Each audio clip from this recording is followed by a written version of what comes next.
The blood-red Arizona sunset cast long shadows across the dusty streets of Belmont, as Olivia Anderson stood on the porch of her family's sprawling ranch house, her heart pounding like a runaway stagecoach as she watched Wade Elliott approach on horseback.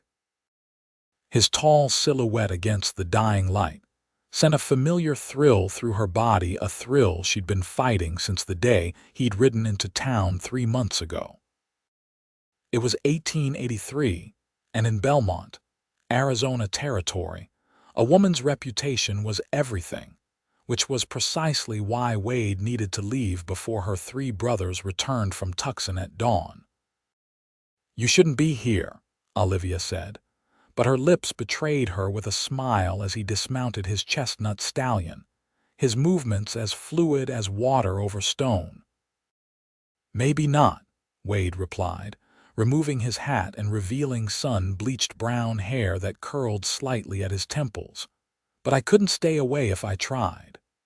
Wade tied his horse to the hitching post and climbed the porch steps, the spurs on his worn leather boots jingling with each stride.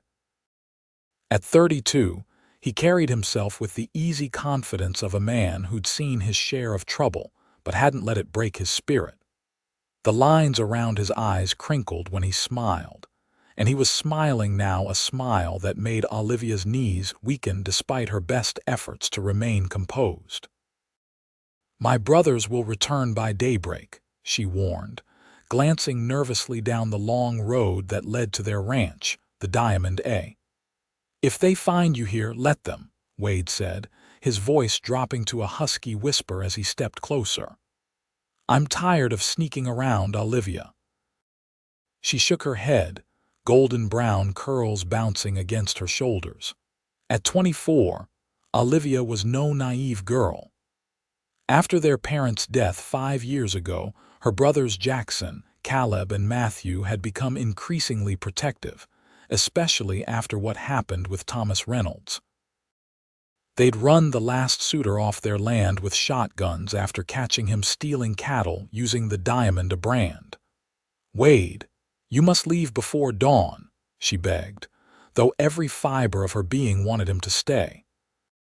"They've forbidden any man to court me without their approval, and they certainly won't approve of you." "Because I'm just a cowboy passing through?" he asked, a hint of bitterness in his tone. "Because you work for the Harrison outfit, and they believe Harrison is trying to drive us out and take our water rights." She reached out, tentatively touching his arm. "You know the tension between our ranches has only gotten worse." Wade's jaw tightened. He'd come to Belmont looking for honest work, not to get caught in a range war. But the moment he'd seen Olivia in town, haggling with the mercantile owner over the price of flour, something had shifted inside him. For the first time in years of drifting, he'd felt anchored. "I don't care about the feud," Wade said firmly, "and I'm not just passing through, not anymore." He captured her hand in his calloused fingers warm against her skin. "I came here tonight to tell you that I'm staying in Belmont. I'm saving to buy my own piece of land." Olivia's heart leapt, but fear quickly tamped down her joy. "My brothers won't care about that. All they'll see is Harrison's man. Then I'll quit Harrison's outfit tomorrow." His eyes, blue as the summer sky, locked with hers. "I'll face your brothers and tell them my intentions are honorable." A chill ran down Olivia's spine. "They'll kill you, Wade, Jackson especially. He's been bitter since Thomas," Wade finished for her. "I know the story, but I'm not Thomas. I'm not here to steal from you or use you." The night breeze picked up, carrying the scent of sagebrush and distant rain. Olivia shivered and Wade instinctively moved closer, his presence both comforting and dangerous. "Wade, please," she whispered. "Give me time to prepare them. Let me speak to them first." He shook his head, determination etched in every line of his face. "No more hiding, Olivia. I love you. I think I've loved you since the first moment I saw you standing in that store with flour on your nose and fire in your eyes. The confession stole her breath. They'd shared stolen kisses and whispered conversations over the past months, but neither had spoken of love until now. Tears filled her eyes as she realized how deeply her feelings for him had grown, like wildflowers after a spring rain, unstoppable and beautiful. "I love you too," she admitted, her voice barely audible. "That's why I'm afraid. I couldn't bear to watch them hurt you." Wade's smile was tender as he brushed a tear from her cheek. No man worth his salt runs from a challenge, especially not when the prize is as precious as you. Before she could protest further, he pulled her into his arms and kissed her with a passion that made her forget all about her brothers, the feud, and the danger. For a moment, there was only Wade, his strong arms around her waist, his heartbeat against her chest, his lips promising a future she desperately wanted to believe in. When they finally parted, breathless and trembling, Olivia knew arguing was futile. Wade Elliott was as stubborn as the Arizona sun was hot. "At least come inside," she said, glancing at the darkening sky. "There's a storm coming and we can talk more where it's warm." Wade hesitated, aware that entering her home without her brother's permission would only inflame the situation. But the first fat raindrops had begun to fall, and the look in Olivia's eyes, a mixture of love and fear, decided him. "Lead the way," he said, following her through the door into the warm glow of the ranch house. Inside, the house reflected the Anderson family's prosperity. Though not ostentatious, the furnishings were solid and well made, the floors covered with colorful woven rugs. Photographs of Olivia's parents and the family in happier times adorned the walls, and the scent of fresh baked bread still lingered in the air. "Are you hungry?" Olivia asked, moving toward the kitchen. "I made stew earlier." Wade removed his hat and coat, hanging them carefully on the rack by the door. "I could eat," he admitted with a smile. "Been riding since dawn." As Olivia busied herself with preparing their meal, Wade studied the photographs on the mantel. One showed a younger Olivia standing proudly beside her father, a tall, broad-shouldered man with the same golden-brown hair as his daughter. Another captured all three brothers in their Sunday best, looking uncomfortable but dignified. "Your brothers favor your father," Wade observed as Olivia returned with 2 bowls of fragrant stew. "Yes," she agreed, setting the food on the dining table. "Jackson especially. He was Pa's right hand, even before the fever took him and Ma." They sat across from each other, the lamp between them casting a warm glow on their faces. Outside, the rain had intensified, drumming against the roof and windows. "Tell me about them," Wade said, taking a spoonful of stew. "If I'm facing them tomorrow, I should know what I'm up against." Olivia's smile was tinged with sadness. "Jackson's the oldest at 34. He runs the ranch now, makes all the decisions. He's fair but hard, doesn't forgive easily." She paused, gathering her thoughts. "Caleb's 30, quieter than the others, but don't mistake that for weakness. He's the best shot in 3 counties. Wade nodded, absorbing the information. "And Matthew?" 26, closest to me in age. He has Pa's temper but Ma's heart. If any of them might listen to reason, it's Matt." She reached across the table, touching Wade's hand. "But don't count on it. They've been different since Thomas's betrayal. More suspicious, more protective." "What exactly happened with Thomas?" Wade asked gently. It was a subject Olivia rarely discussed, and he'd only heard town gossip. Olivia's eyes clouded. "I was 19, naive. Thomas was charming, said all the right things. My brothers warned me, but I wouldn't listen." She took a deep breath. "While he was courting me, he was also stealing our cattle and changing the brands. When they caught him, he tried to claim I was part of it, that I'd helped him." Wade's hand tightened around hers. "No wonder they're protective." "It's more than that," Olivia continued, her voice low. "Thomas didn't just betray me. When Jackson confronted him, Thomas shot him. The bullet barely missed his heart. Her eyes met Wade's, pleading for understanding. Jackson almost died because I was foolish enough to trust the wrong man. The weight of her words hung between them. Wade understood now why her brothers were so wary, why the thought of him, an outsider working for a rival rancher courting their sister, would be met with more than just disapproval. "I'm not Thomas," he said again, his voice firm with conviction. "I know that," Olivia whispered, "but they don't." They finished their meal in thoughtful silence, the only sounds the clink of spoons against bowls and the steady drumbeat of rain. When they were done, Olivia collected the dishes and carried them to the kitchen. Wade followed, leaning against the doorframe as he watched her work. "Let me help," he offered, rolling up his sleeves. Olivia smiled, handing him a dish towel. "A cowboy who cooks and cleans. You're a rare breed, Wade Elliott." They worked side by side, washing and drying the dishes, their shoulders occasionally brushing in the small kitchen. The domesticity of the moment wasn't lost on either of them, this simple task a glimpse of what their life together might be. When the last dish was put away, Olivia turned to find Wade watching her with an intensity that made her breath catch. "What is it?" she asked, suddenly self-conscious under his gaze. Wade stepped closer, brushing a strand of hair from her face. "I was just thinking how right this feels, being here with you." Before she could respond, the sound of approaching hoofbeats cut through the rain. Olivia's face drained of color as she rushed to the window, peering out into the darkness. "Riders," she whispered, panic edging her voice. "It can't be my brothers, they weren't due back until morning."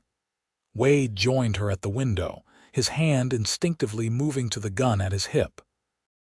Through the rain-streaked glass, they could make out 3 figures on horseback, approaching fast. "Maybe they decided to ride through the night," Wade suggested, though the tension in his shoulders betrayed his concern. Olivia shook her head. "They would have sent word." She turned to Wade, fear evident in her eyes. "You need to hide." "I'm not hiding," Wade said firmly. "If it's your brothers, I'll face them now as I planned." "And if it's not," Olivia challenged, "if it's trouble?" The riders were closer now, and through the rain, Wade could see they weren't moving like men returning home. Their approach was too cautious, too deliberate. "Get your father's shotgun," he said quietly, his hand now resting on his revolver, "and stay away from the windows." Olivia hesitated only briefly, before hurrying to the gun cabinet in the study. She returned moments later with a double-barreled shotgun, her face set with determination that reminded Wade she was no stranger to the harsh realities of frontier life. "Whoever they are," she said, checking that the gun was loaded, "they picked the wrong night to cause trouble at the Diamond, eh?" Wade smiled grimly, impressed by her courage. "Stay behind me," he instructed as they moved toward the front door. "If it comes to shooting, aim for the center, not the head." The riders had stopped at the edge of the yard, still mounted, rain streaming from their slickers and hat brims. In the dim light spilling from the house, Wade could make out 3 men, their faces obscured. "Who's there?" he called out, his voice carrying over the storm. "State your business." For a tense moment, there was no response.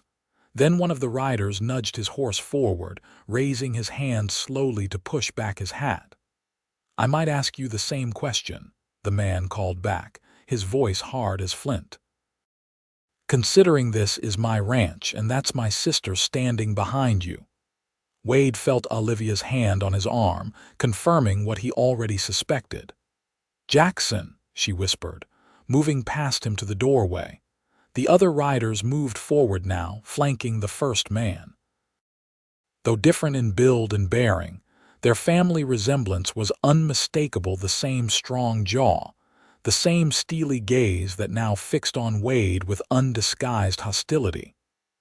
"Jackson, Caleb, Matt," Olivia acknowledged each brother in turn, her voice steady despite her obvious anxiety. "You're home early." "Fortunate timing, it seems," Jackson Anderson replied, dismounting with fluid grace despite his imposing size. The eldest brother stood over 6 feet tall, broad-shouldered and lean-hipped, with a face weathered by sun and hardship.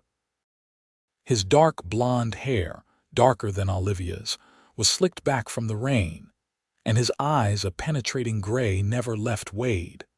Caleb and Matthew dismounted as well, moving to stand on either side of their older brother.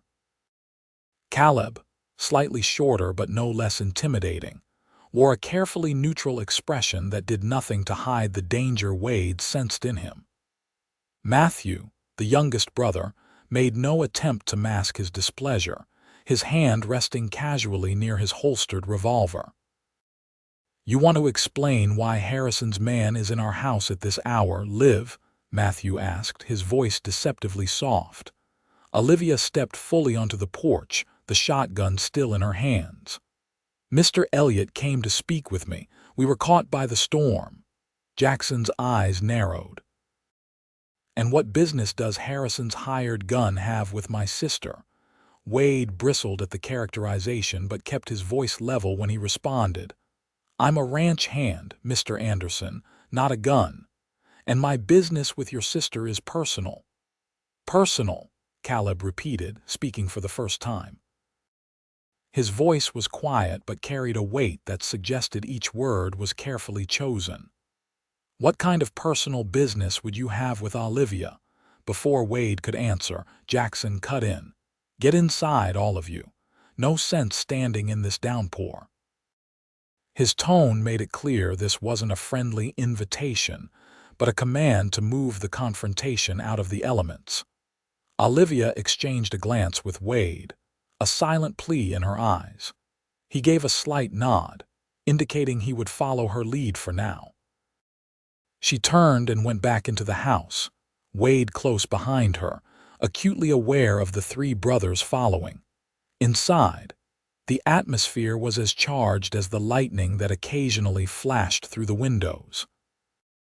The Anderson brothers removed their slickers and hats, hanging them by the door, but their stances remained ready, poised for trouble.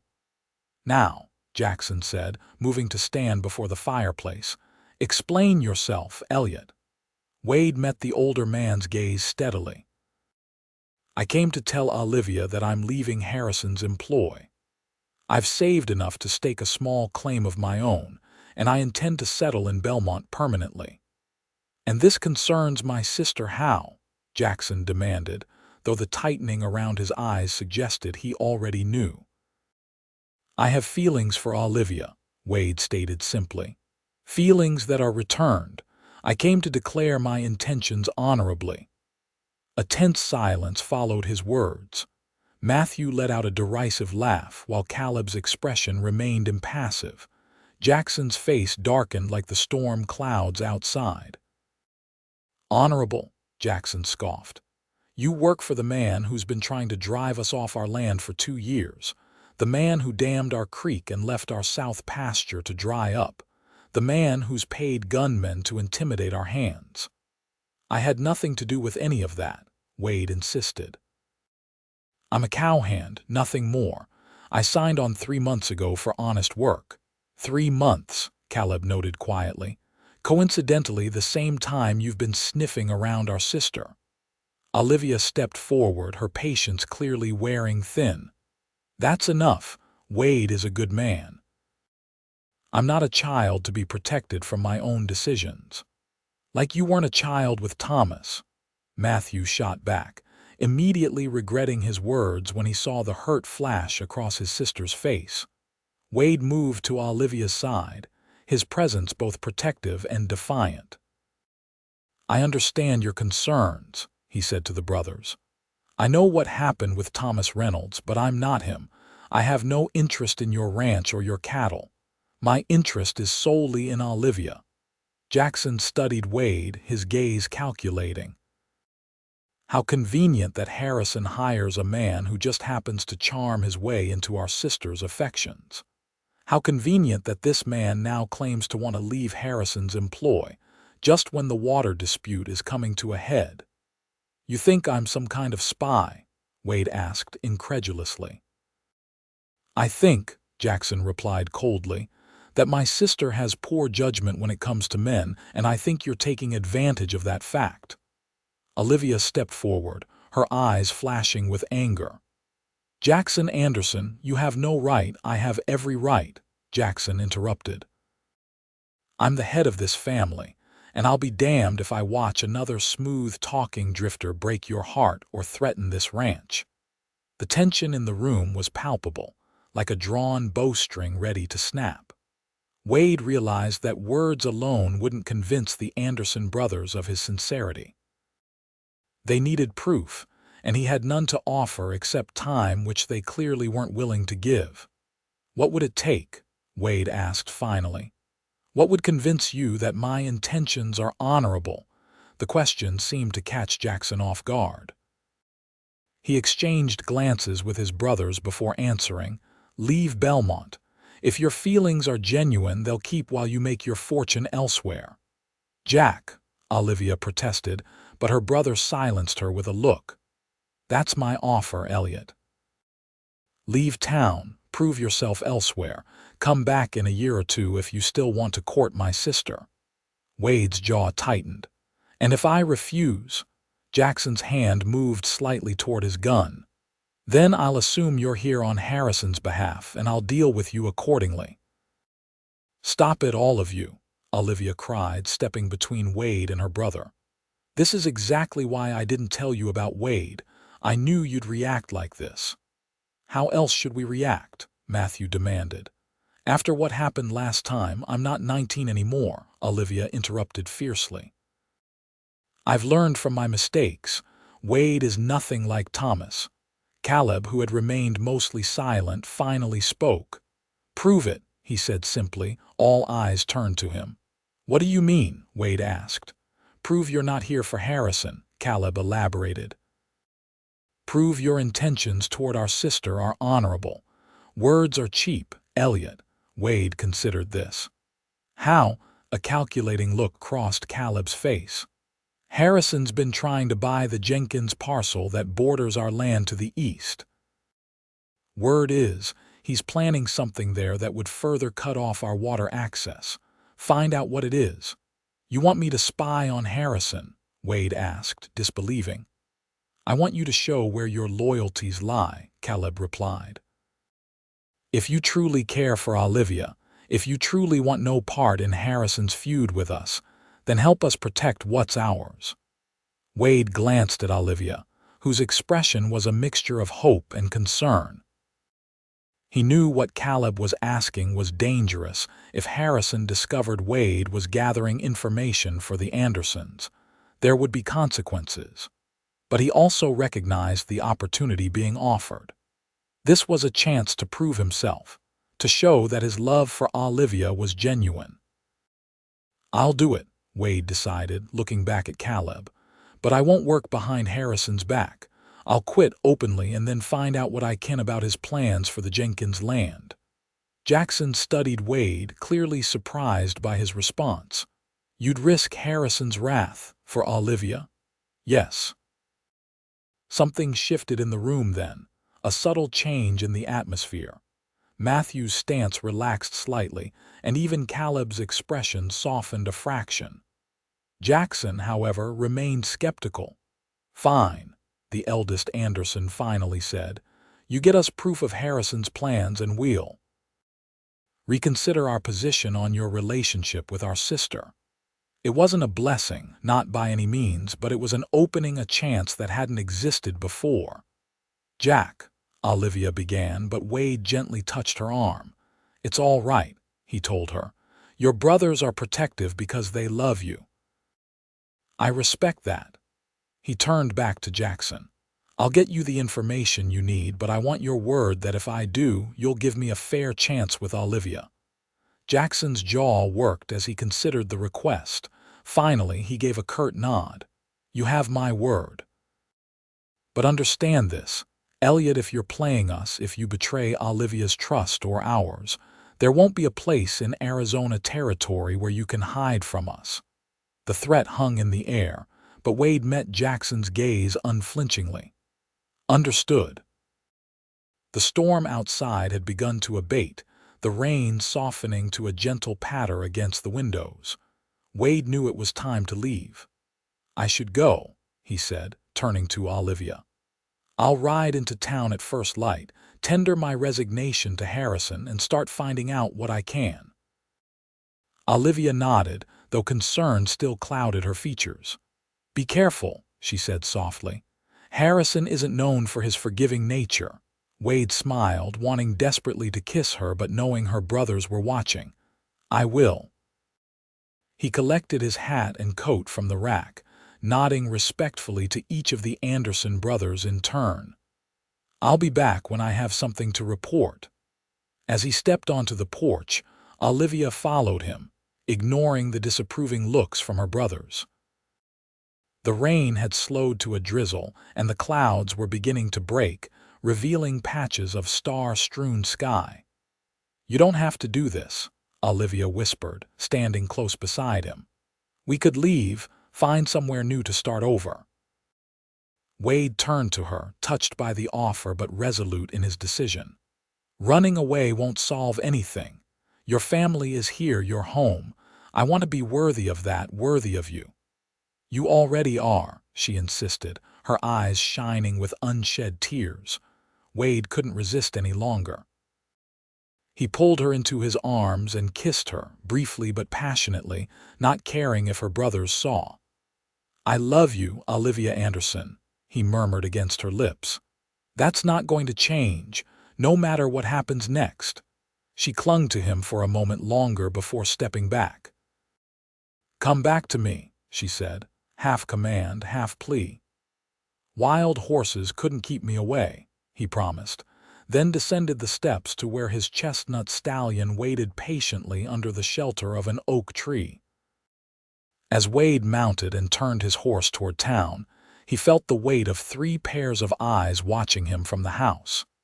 He knew the Anderson brothers wouldn't make it easy for him, but nothing worth having ever came easy, and Olivia was worth everything. The morning dawned clear and crisp, the previous night's storm having washed the world clean. Wade rode into Belmont just as the town was coming to life, shopkeepers opening their establishments, the blacksmith stoking his forge, a few early risers gathering at the cafe for breakfast and gossip. The Harrison Ranch lay on the outskirts of town, a sprawling operation that had grown considerably in the 4 years since Randall Harrison had arrived in Belmont. Unlike the Andersons' Diamond A, which had been built through generations of hard work, Harrison's wealth came from Eastern investments, allowing him to buy up land and expand rapidly. As Wade approached the main house, he steeled himself for the confrontation to come. Quitting his job was the easy part. The challenge would be extracting information about Harrison's plans without raising suspicion. He found his employer on the front porch, enjoying his morning coffee while reviewing paperwork. Randall Harrison was a man of medium height with carefully groomed hair and a neat mustache. His clothes were Eastern in cut, expensive, but practical enough for ranch life. At 45, he carried himself with the confidence of a man accustomed to getting his way. "Elliott," Harrison acknowledged, glancing up from his papers. "You're early. Something on your mind?" Wade removed his hat, holding it respectfully. "Yes, sir. I've come to give my notice." Harrison's eyebrows rose slightly, the only indication of surprise. "Is that so? May I ask why?" "I thought you were settling in well here." "I appreciate the opportunity you've given me, Mr. Harrison," Wade said carefully, "but I've saved enough to start looking for my own place. I think it's time I put down some roots." Harrison studied him for a long moment, his keen eyes missing nothing. "This wouldn't have anything to do with a certain young lady from the Diamond A, would it?" Wade managed to hide his shock, though inwardly he cursed. Had Harrison been watching him? Had someone reported his visits to Olivia? Word travels fast in a small town, Harrison continued, a slight smile playing at his lips. I make it my business to know what's happening in Belmont, especially when it involves my neighbors. My personal life is my own concern, sir, Wade replied evenly. Ordinarily, I would agree, Harrison said, setting aside his coffee cup. But when one of my men gets involved with the sister of my biggest competitor, it becomes my concern. He leaned forward, his smile vanishing. The Andersons have been a thorn in my side since I arrived. They're stubborn, backward-thinking people who refuse to see that progress is inevitable. Wade kept his expression neutral. As I said, sir, I'm giving my notice.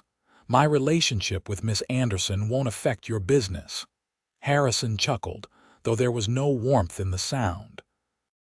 It already has, son. You think I don't know you're here because they sent you. They've always lacked subtlety. The accusation caught Wade off guard. No one sent me, Mr. Harrison. I'm making my own decisions. Of course you are, Harrison replied, his tone making it clear he didn't believe a word. Well, I accept your resignation, effective immediately. Collect your pay from the office. Wade nodded, knowing he'd learned nothing useful yet. As he turned to go, Harrison called after him. Elliott. Wade looked back, wary. Tell Jackson Anderson that if he wants to know my plans, he should ask me directly, not send his sister's suitor to do his dirty work. Harrison's eyes had hardened, all pretense of civility gone. And tell him that the Jenkins parcel is just the beginning. By this time next year, the diamond will be mine one way or another. The threat was unmistakable, and Wade felt a chill despite the morning warmth. I'll be collecting my things, he said, choosing not to engage with Harrison's assumptions. As Wade walked to the bunkhouse, his mind raced. Harrison clearly knew more about the situation than he should, which suggested he had eyes and ears somewhere close to the Andersons. Moreover, his confidence regarding the Jenkins land and his plans for the diamond was troubling. After collecting his meager possessions and his pay, Wade headed into town. He needed information, and he knew just where to start looking.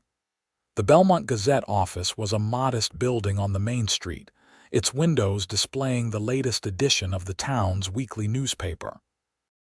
Inside, Wade found Patrick Walsh, the paper's owner, editor, and chief reporter, hunched over a printing press. Mr. Walsh, Wade greeted the older man. Got a minute? Walsh looked up, adjusting his spectacles. Elliott, isn't it? Harrison's man. Not anymore, Wade replied. I've got some questions about Randall Harrison, if you don't mind. Walsh's interest was immediately piqued. Professional or personal curiosity? Let's call it civic interest, Wade said with a slight smile. I'm wondering about his plans for the Jenkins property. Walsh straightened, wiping ink-stained hands on his apron. Funny you should ask. I've been looking into that myself. He gestured for Wade to follow him to a cluttered desk in the corner of the room. Old Jenkins passed last month, as you know. His son lives in California, has no interest in ranching. Property's been up for sale since the funeral. Wade nodded, having heard about the elder Jenkins passing. And Harrison's interested. More than interested, Walsh confirmed, rifling through a stack of papers until he found what he was looking for. Here we are. Deed filing submitted to the county recorder last week. Harrison's bought the place outright, paid a premium to close the deal quickly. Wade's heart sank. If Harrison already owned the Jenkins property, then the Anderson brothers' plan to gather information was too late. Do you know what he plans to do with it? Walsh's expression grew serious. That's the interesting part. I've heard rumors, nothing I can print yet. Mind you that Harrison's been meeting with representatives from the mining company in Tucson. Mining, Wade repeated, surprised. The Jenkins land wasn't known to contain any valuable minerals. Not for ore, Walsh clarified. For water. Word is, Harrison's found a substantial underground water source on the Jenkins property. If he diverts it, which I suspect is his plan, it would effectively cut off the Diamond A's remaining water supply. Wade understood the implications immediately. Without water, the Andersons would be forced to sell, and Harrison would be waiting with an offer likely far below the property's actual worth. When is this supposed to happen? He asked urgently. Walsh shrugged. Can't say for certain, but I know Harrison filed for water rights permits yesterday. Once those are approved, which they almost certainly will be, given his connections, he can start digging. The newspaperman eyed Wade curiously. Why the interest? Planning to buy land yourself? Something like that, Wade replied vaguely. Thanks for the information, Mr. Walsh. I appreciate it. As he left the newspaper office, Wade's mind was racing. He needed to get this information to the Andersons immediately, but he also needed proof, something more substantial than rumors from the local newsman. His next stop was the county clerk's office, where he requested copies of the deed transfer for the Jenkins property and the water rights application filed by Harrison. The clerk, a young man named Edwin Perkins, was hesitant until Wade slipped him a few dollars from his final pay. These are public records, Perkins rationalized as he made the copies. Anyone has a right to see them. With the documents secure in his saddlebag, Wade had one more stop to make before returning to the Diamond A. The Belmont saloon was quieter than usual for mid-morning, with just a few regular patrons nursing drinks at the bar. Wade wasn't there for whiskey, though. He was looking for Samuel Grimes, Harrison's foreman. He found Grimes at a corner table, playing solitaire and drinking coffee laced with something stronger. The foreman looked up as Wade approached, his weathered face creasing into a frown. Heard you quit, Grimes said without preamble. Harrison's in a mood about it. Wade pulled out a chair and sat uninvited. I imagine he is, but that's not why I'm here, Sam. Grimes gathered his cards, clearly uncomfortable. If you're looking for another job, I can't help you. Harrison made it clear you're not welcome back. I'm not looking for work, Wade assured him. I'm looking for information about the Jenkins property. The foreman's eyes narrowed. What about it? I know Harrison bought it, Wade said, leaning forward. I know he's planning to divert water from the aquifer there. What I don't know is when or exactly how. Grimes shifted uneasily. Don't know what you're talking about. Wade studied the older man. He and Grimes had worked together for 3 months, and while they weren't friends, there was a mutual respect between them. Grimes was a fair boss who treated his men well, better than Harrison deserved, in Wade's opinion. Sam, Wade said quietly, you know what diverting that water will do to the Diamond A. The Andersons will lose everything. Business is business, Grimes replied, but there was a hint of discomfort in his voice. Is it business when families suffer? When good people lose land that's been theirs for generations, Wade pressed. You've been in Belmont longer than Harrison. You knew the Andersons' parents. Would you have stood by and watched this happen to them? Grimes's face hardened. What Harrison does is his concern, not mine. I just follow orders. Wade realized he wasn't going to get anywhere with direct questions. Changing tactics, he signaled the bartender for 2 whiskeys. Fair enough, he conceded as the drinks arrived. Let's not talk about Harrison or the Andersons. Let's talk about you. Grimes eyed him suspiciously but took the offered drink. What about me? You've been foreman at the Harrison Ranch for 4 years, Wade noted. That's a long time to work for a man like Harrison. You must be looking forward to retirement one of these days. The foreman snorted. Retirement? Men like me don't retire, Elliott. We work until we can't. Then we hope we've saved enough to avoid dying in the poorhouse. Wade nodded sympathetically. unless you've got something else lined up, something that might secure your future.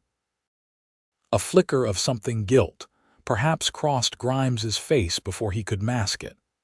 What are you getting at? I'm thinking a man in your position, with your knowledge of ranch operations, could be valuable to someone starting a new venture. Like, say, a mining operation focused on water extraction. Wade watched Grimes carefully as he spoke. The foreman's reaction confirmed Wade's suspicion. Grimes knew about Harrison's plans, and he was involved somehow. "You're barking up the wrong tree, Elliott," Grimes said, but his voice lacked conviction. Wade pushed his luck. "Harrison's offered you a position with the new operation, hasn't he? That's why you're loyal, even though you know what he's doing is wrong." Grimes downed his whiskey in one gulp and stood abruptly. "We're done here." As the foreman turned to leave, Wade played his final card. "The engineers arrive tomorrow, don't they? To start surveying for the wells." Grimes froze, then slowly turned back. "How did you know that?" Wade hadn't known. It had been a calculated guess based on Harrison's urgency in filing the water rights permits. But Grimes's reaction confirmed it. "Word gets around," Wade said with a shrug. Just like word might get around about a foreman who helped destroy a family's livelihood for his own gain. Grimes's face flushed with anger. "You threatening me, boy?" "Not at all," Wade replied calmly. "Just making an observation about how folks in Belmont might view such actions." "Small towns have long memories, Sam." The foreman glared at him for a long moment, then sank back into his chair. "What do you want from me?" "Just confirmation of what I already know," Wade said. "When are the engineers arriving, and what exactly is Harrison planning?" Grimes looked around the saloon, ensuring no one was within earshot. "Tomorrow morning early. They're coming from Tucson on the first stage. Harrison's planning to sink 3 wells on the Jenkins property, tap directly into the aquifer that feeds Cottonwood Creek." Wade nodded, the pieces falling into place. Cottonwood Creek was the Diamond A's primary water source for their southern pastures. "And once the wells are in place," he prompted, "the water gets diverted to Harrison's new reservoir," Grimes explained, resignation in his voice. "By summer's end, Cottonwood Creek will be dry as bone. Without water for their cattle, the Andersons will have no choice but to sell." "And you're okay with this?" Wade couldn't keep the disgust from his tone. Grimes looked away. "Harrison's offered me the position of operations manager for the water company. Good salary, shares in the business, at my age with nothing saved." He trailed off, the justification sounding hollow even to his own ears. Wade stood, having heard enough. "Thanks for your honesty, Sam. For what it's worth, I think you're better than this." As he left the saloon, Wade felt a mixture of triumph and urgency. He had the information the Anderson brothers had asked for more than they'd anticipated, in fact, but he also knew time was short. If Harrison's engineers arrived tomorrow, the Andersons had less than 24 hours to formulate a response. Mounting his horse, Wade urged the animal into a gallop, heading for the Diamond with renewed purpose. His future with Olivia depended on what happened next, but more importantly, her family's legacy hung in the balance. He only hoped the information he carried would be enough to save both. The sun was high overhead when Wade reached the Diamond A, the ranch bustling with midday activity. Hands moved purposefully between the barn and corral, while smoke rose steadily from the bunkhouse chimney, suggesting lunch was being prepared for the workers. Wade rode directly to the main house, where he found Olivia on the porch, hanging freshly washed linens on a line strung between 2 posts. She looked up at the sound of approaching hoofbeats, her face lighting with a smile when she recognized him. "Wade," she called, abandoning her task to meet him as he dismounted. "I wasn't expecting you back so soon." He took her hands in his expression serious. "Where are your brothers?" "I have information they need to hear immediately." Concern replaced the joy in Olivia's eyes. "Jackson and Caleb are checking fences in the north pasture. Matthew's in the barn, I think." She studied his face. "What's happened? Did Harrison threaten you?" "Not exactly," Wade replied, "but I know what he's planning and there's not much time." He glanced toward the barn. "Let's find Matthew first." They located the youngest Anderson brother in the tack room, repairing a broken bridle with practiced hands. He looked up as they entered, his expression guarded when he saw Wade. "Elliott," he acknowledged coolly. "Didn't expect to see you back here so soon." "I need to speak with you and your brothers," Wade said without preamble. "It's about Harrison and the Jenkins property. It's urgent." Something in Wade's tone must have conveyed the gravity of the situation, because Matthew immediately set aside his work. "Jack and Caleb won't be back for hours. What's this about?" Wade explained what he'd learned: Harrison's purchase of the Jenkins land, his plans for the aquifer, and the imminent arrival of engineers to begin work on the wells. As he spoke, Matthew's expression grew increasingly grim. "You're sure about this?" he asked when Wade had finished. "This isn't just rumor." Wade produced the documents he'd obtained from the county clerk. "Deed transfer and water rights application, filed officially, and Harrison's foreman confirmed the engineers are arriving tomorrow morning." Matthew examined the papers, his jaw tightening. "If he diverts Cottonwood Creek, your southern pastures become worthless," Wade finished for him. "And without that grazing land, your herd size would have to be reduced by half at least."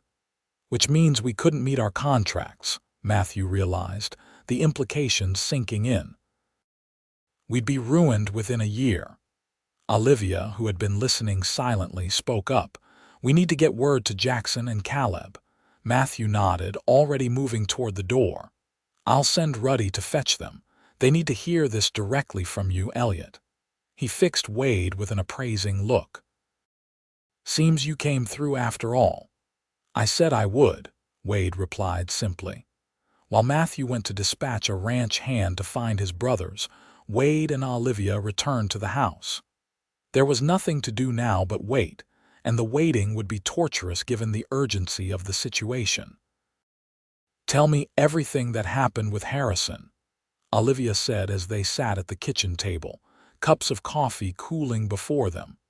Wade recounted his conversation with his former employer, including Harrison's thinly veiled threat about taking over the Diamond A.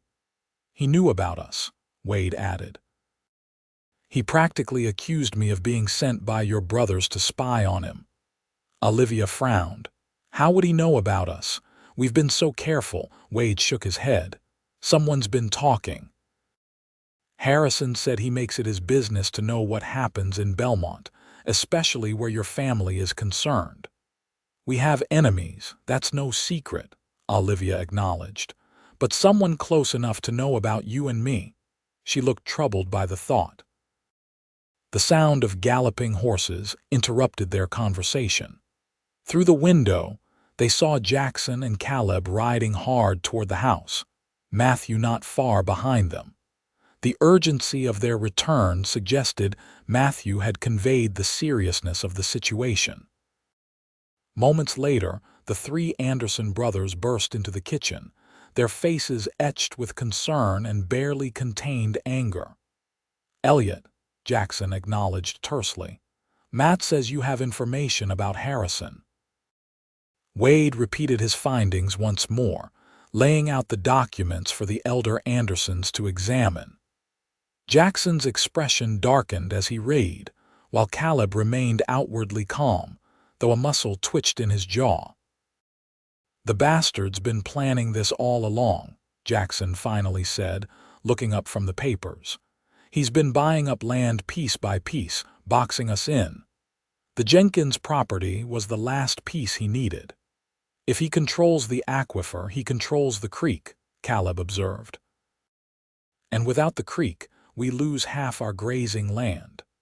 Matthew leaned against the door frame, his youthful face hardened with resolve. We need to stop him, tonight before those engineers arrive. Jackson shot his youngest brother a warning look. We're not doing anything rash, Matt. What then? Matthew demanded. Sit back and watch while Harrison steals our water. You know what happens next, Jack. Without water, we can't maintain the herd. Without the herd, we can't meet our contracts. Without the contracts, I know what happens. Jackson cut him off sharply. But we're going to handle this legally. Wade, who had been silent during the brothers' exchange, spoke up. There might be a legal approach. The water rights application hasn't been approved yet. If you can delay it or contest it somehow, with what grounds? Caleb asked. Harrison bought the land fair and square. The aquifer is on his property now. But the effects of his actions extend beyond his property lines, Wade pointed out. There must be some precedent for protecting downstream water users. Jackson considered this, then nodded slowly. Judge Parker in Tucson. He ruled on a similar case last year, favored the downstream rancher. He turned to Caleb. First light tomorrow, you ride for Tucson. See if Parker will issue an injunction against Harrison until a proper hearing can be held. Caleb nodded, accepting the assignment without question. That still leaves us with the engineers, Matthew pressed. If they start surveying tomorrow, it sends a message that Harrison's proceeding regardless of legal challenges. What do you suggest? Jackson asked, eyeing his younger brother warily. Matthew straightened, a determined glint in his eyes. We meet the stage, explain the situation to the engineers. Make it clear that there's a legal dispute pending and any work they do might be wasted effort. And if they don't listen to reason? Jackson countered. A tense silence followed the question, broken only when Olivia stepped forward. We have right on our side, she said firmly. Grandfather Anderson settled this land legally. Our family has worked it honestly for 3 generations. Harrison is an outsider trying to steal what isn't his through manipulation and legal trickery. She looked at each of her brothers in turn, then at Wade. We'll face him together, and we'll win. Her words seemed to settle something in the room. Jackson nodded, a rare smile softening his features as he regarded his sister. Together, then, he agreed. He turned to Wade, studying him with new respect. You've proven yourself useful, Elliott. I'm still not convinced about your intentions toward my sister, but you've earned the right to be heard. It wasn't exactly a blessing, but coming from Jackson Anderson, it was significant progress. Wade accepted the grudging acknowledgement with a nod. What's our next move? He asked. Jackson's expression turned calculating. We need more information about these engineers, where they're staying, how long they plan to be here. Harrison must have made arrangements, Wade thought for a moment. The Belmont Hotel is the only place in town suitable for out-of-town professionals. And Sarah Miller at the hotel desk owes me a favor. Good, Jackson said. Find out what you can. Meanwhile, Matt will round up our most reliable hands. We need to show strength when we confront Harrison, make it clear the entire diamond stands united. Caleb, who had been quiet during the planning, spoke up. We should reach out to other ranchers affected by Harrison's water grab. The Bar T and Rockingham both draw from tributaries fed by the same aquifer. They'll have an interest in stopping him. Jackson nodded in agreement. Do it. The more support we have, the stronger our position. As the Anderson brothers continued strategizing, Wade felt a small hand slip into his. He looked down to find Olivia beside him, her eyes bright with a mixture of determination and something else, pride, perhaps. Thank you, she whispered. For coming back, for helping us fight. Wade squeezed her hand gently. I told you I'm not going anywhere. The rest of the day passed in a flurry of activity. Wade rode back to town, to gather information about the engineer's accommodations, confirming through Sarah Miller that 3 rooms had been reserved at the Belmont Hotel under Harrison's name for a minimum of 2 weeks.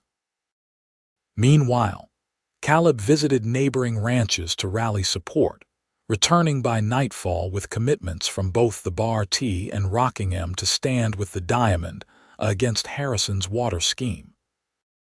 As darkness fell, the Anderson family gathered around the dining table for a late supper, joined by Wade and the ranch's foreman, Ruddy Vasquez. The mood was somber but determined as they finalized their plans for the morning. "The stage arrives at 8, Jackson announced. "We'll be in town by 7, position ourselves strategically." He glanced at Caleb. "You'll head for Tucson as soon as we've confronted the engineers.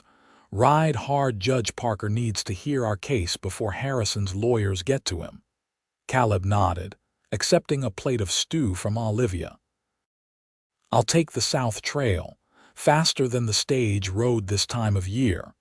"What about Harrison?" Matthew asked. "He'll be there to meet the engineers."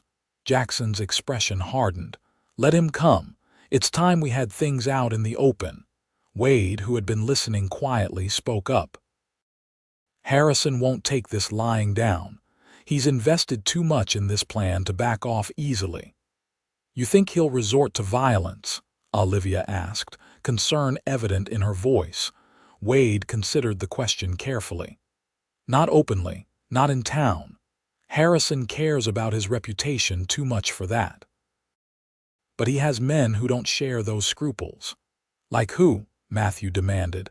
"Lyle Deacon, for one," Wade replied. "He's Harrison's problem solver, handles situations that require a firmer touch than most." Jackson exchanged glances with his brothers. "Deacon, I've heard the name. Ex-cavalry, dishonorable discharge. Rumor has it he killed 3 men in Colorado before drifting south." Wade nodded grimly. "The rumors don't do him justice. He's dangerous and completely loyal to Harrison." "Then we'll be ready for him," Matthew declared, his hand instinctively moving to the gun at his hip. Jackson shook his head. "No gunplay, Matt.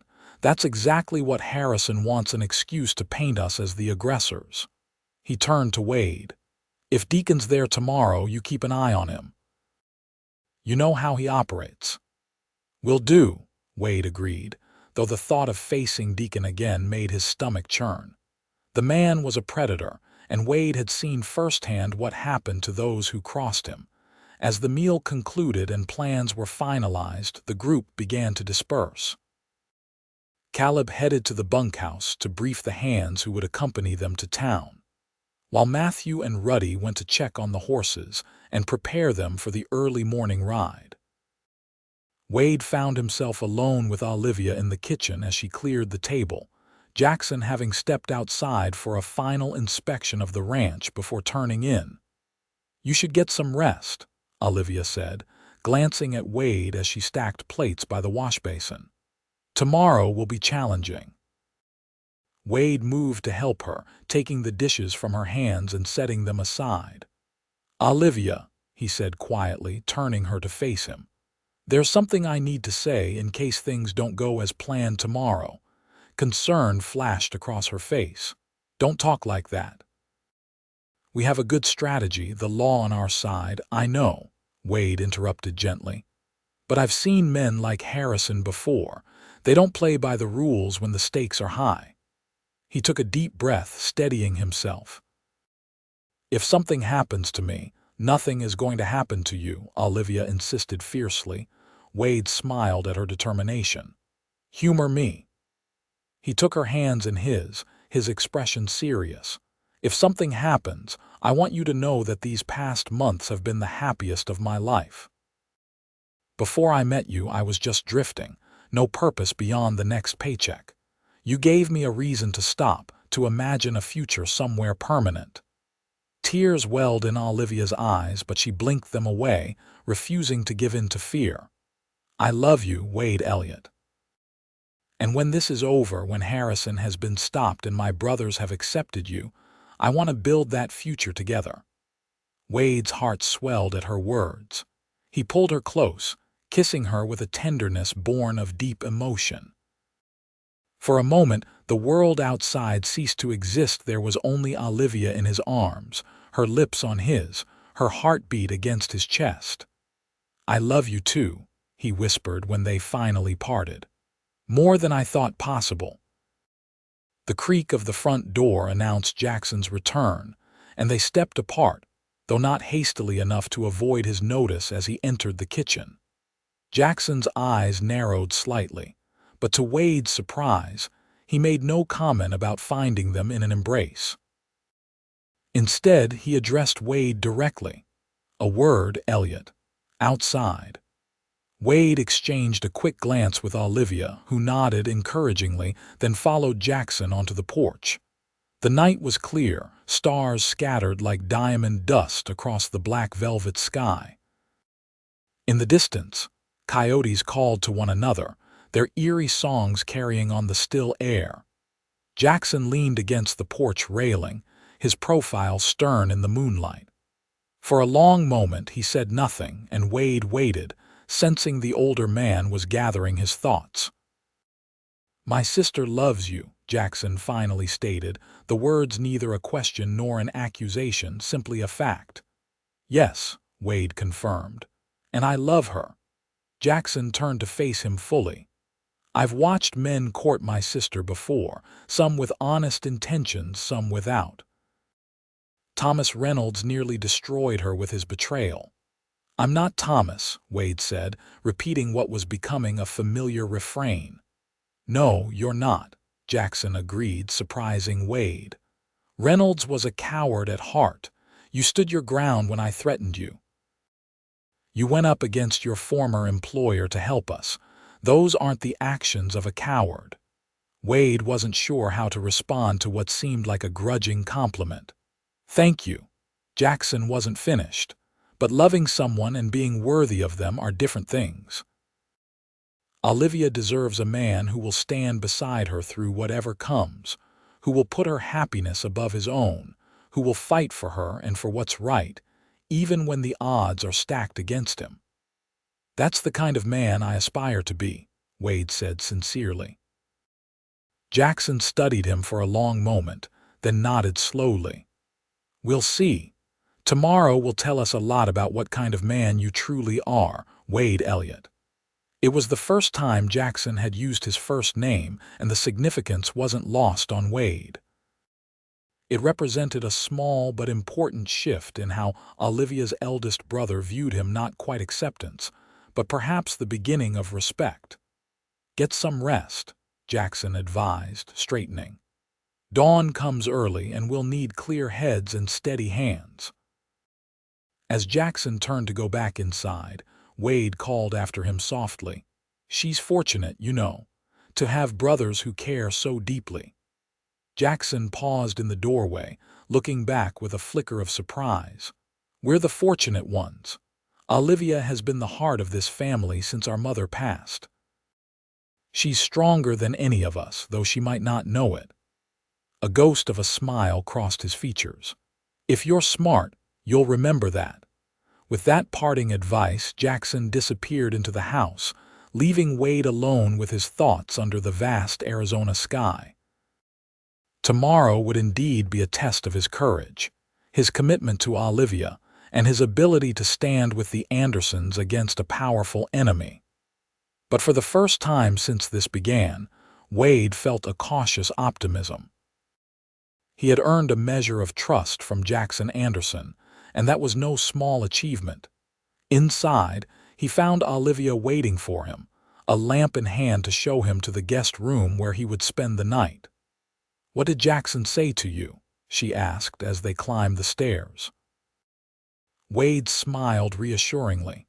"Nothing I didn't already know, that you're extraordinary and I'd better be worthy of you." Olivia's cheeks colored at the compliment. "And what did you say to that?" "That I'm trying my best to be," Wade replied honestly. She stopped outside a door midway down the hallway. "This is your room for tonight. It's not much, but it's perfect." Wade assured her, taking the lamp from her hand and setting it on a small table in the hallway. "Thank you." In the gentle glow of the lamplight, Olivia's eyes shone with emotion. "I meant what I said downstairs, Wade. When this is over, I want us to have a future together, whatever that looks like, wherever it takes us." Wade gently touched her cheek, his heart full to bursting with love for this remarkable woman. "That's all I want too.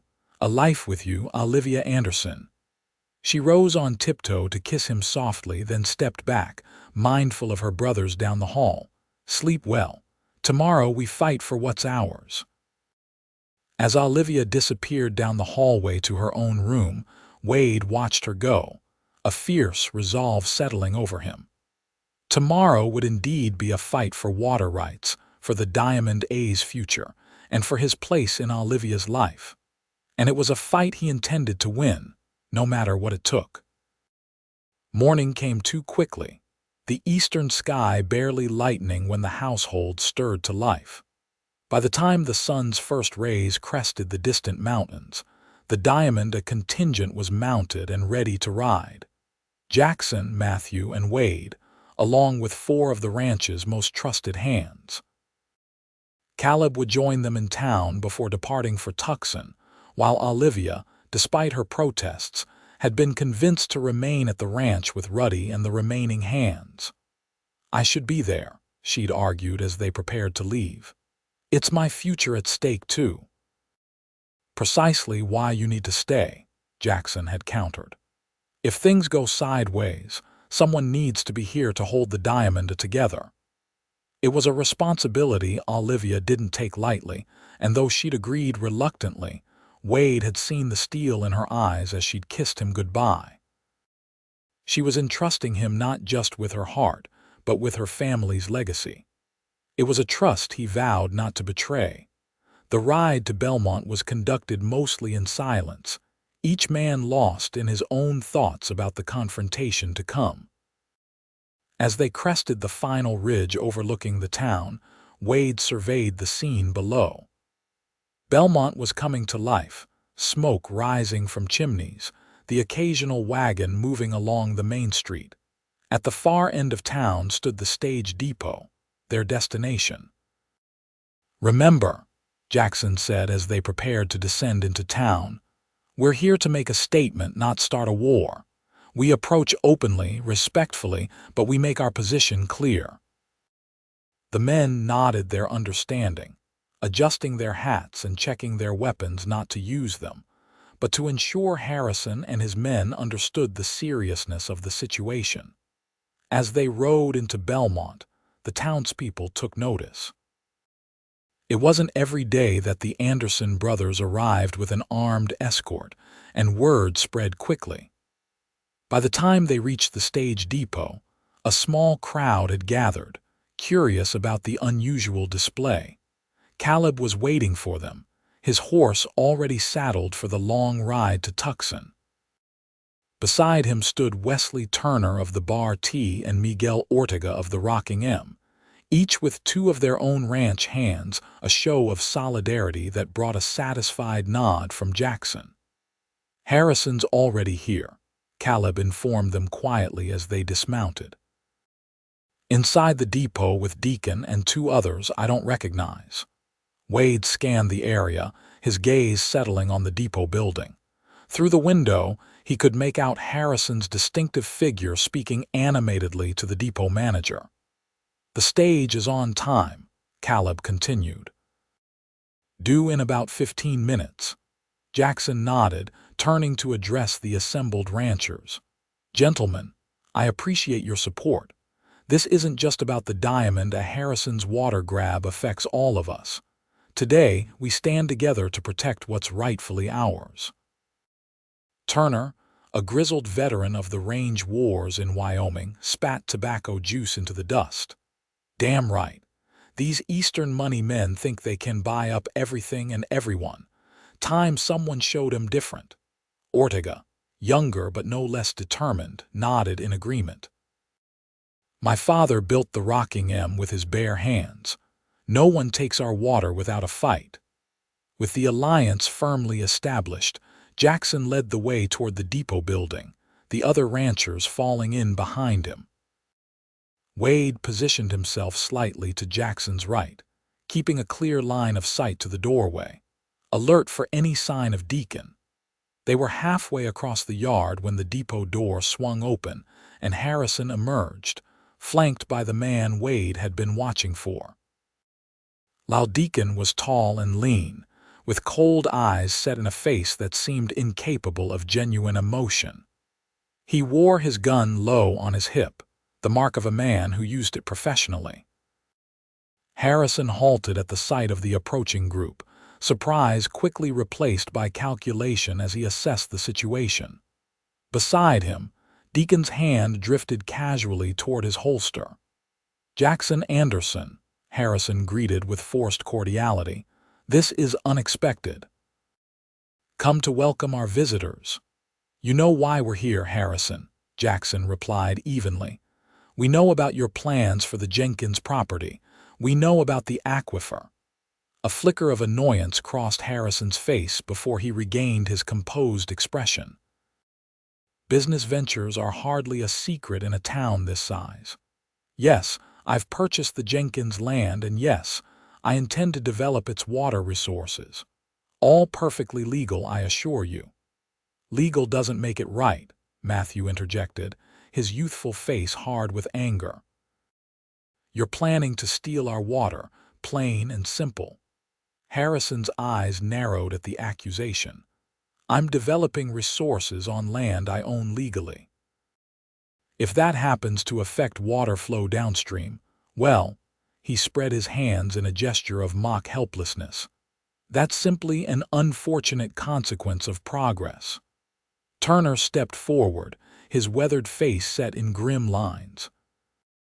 "That unfortunate consequence will destroy 3 ranches and the families that depend on them." "The market evolves, Mr. Turner," Harrison replied dismissively. "Those who can't adapt are left behind. It's the natural order of things." The conversation was interrupted by the distant sound of the stagecoach, the clatter of hooves and rattle of wheels announcing its approach. Harrison smiled, a predatory expression that didn't reach his eyes. "Ah, right on time. Now, gentlemen, if you'll excuse me, I have guests to receive." "We're not done here," Jackson said firmly. "Those engineers need to understand there's a legal challenge to your water rights pending. Any work they do may be wasted effort." Harrison's smile faded. "There is no legal challenge." "There will be by nightfall," Caleb stated.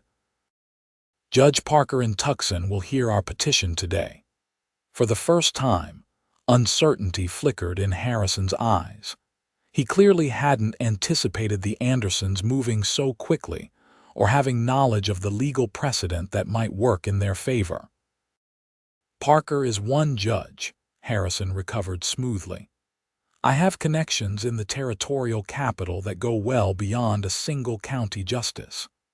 "Maybe so," Jackson acknowledged, "but an injunction from Parker will halt your operation until the matter is fully adjudicated. That could take months, even years." The stage was visible now, dust rising behind it as it thundered toward the depot. Harrison's jaw tightened, his carefully constructed plan threatened by the unexpected resistance.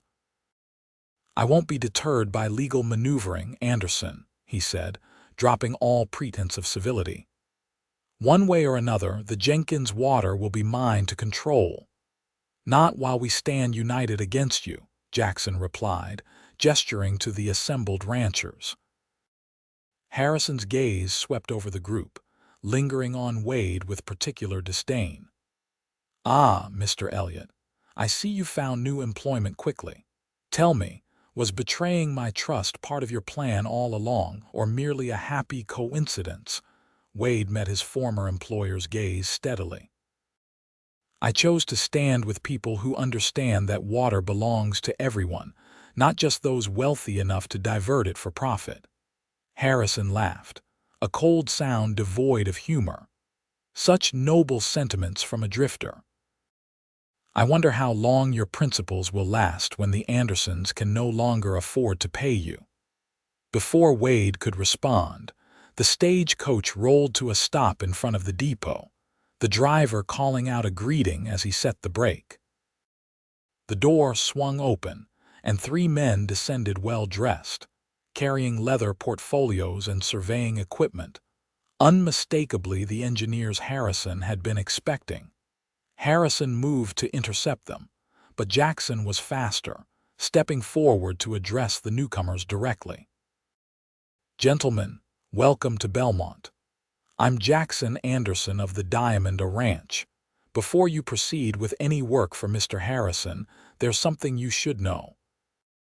The lead engineer, a middle-aged man with spectacles and a carefully trimmed beard, looked between Jackson and Harrison with evident confusion.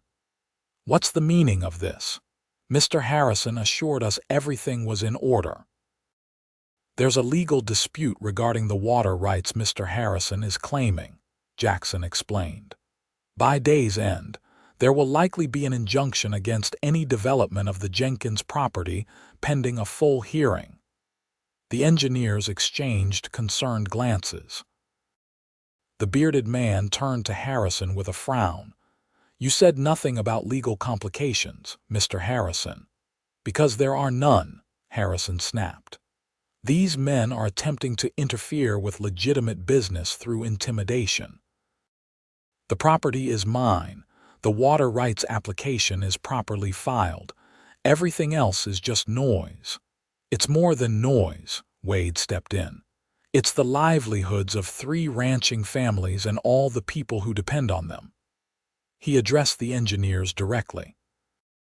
"You should know that diverting water from the aquifer will dry up Cottonwood Creek, which is the primary water source for thousands of acres of grazing land. The economic impact on Belmont would be devastating." The engineers looked increasingly uncomfortable. The bearded man cleared his throat. "Our firm has a policy against participating in projects that involve unresolved legal disputes or significant environmental concerns." "Your contract is with me," Harrison reminded them sharply, "and it's binding." "Our contract includes provisions regarding regulatory approval," the engineer countered, finding his backbone. "If there's a pending injunction—" "There is no injunction," Harrison nearly shouted, his composure cracking. He turned to Deacon, who had remained silently vigilant throughout the exchange. "Get these men to their accommodations. We'll discuss the project details in private." Deacon moved to comply, but the engineers held their ground. The bearded man addressed Jackson once more. "When do you expect this injunction to be issued?" "My brother is riding for Tucson as we speak," Jackson replied. "Judge Parker should hear our petition by late afternoon."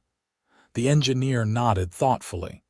"Then I suggest we delay any surveying work until the legal situation is clarified.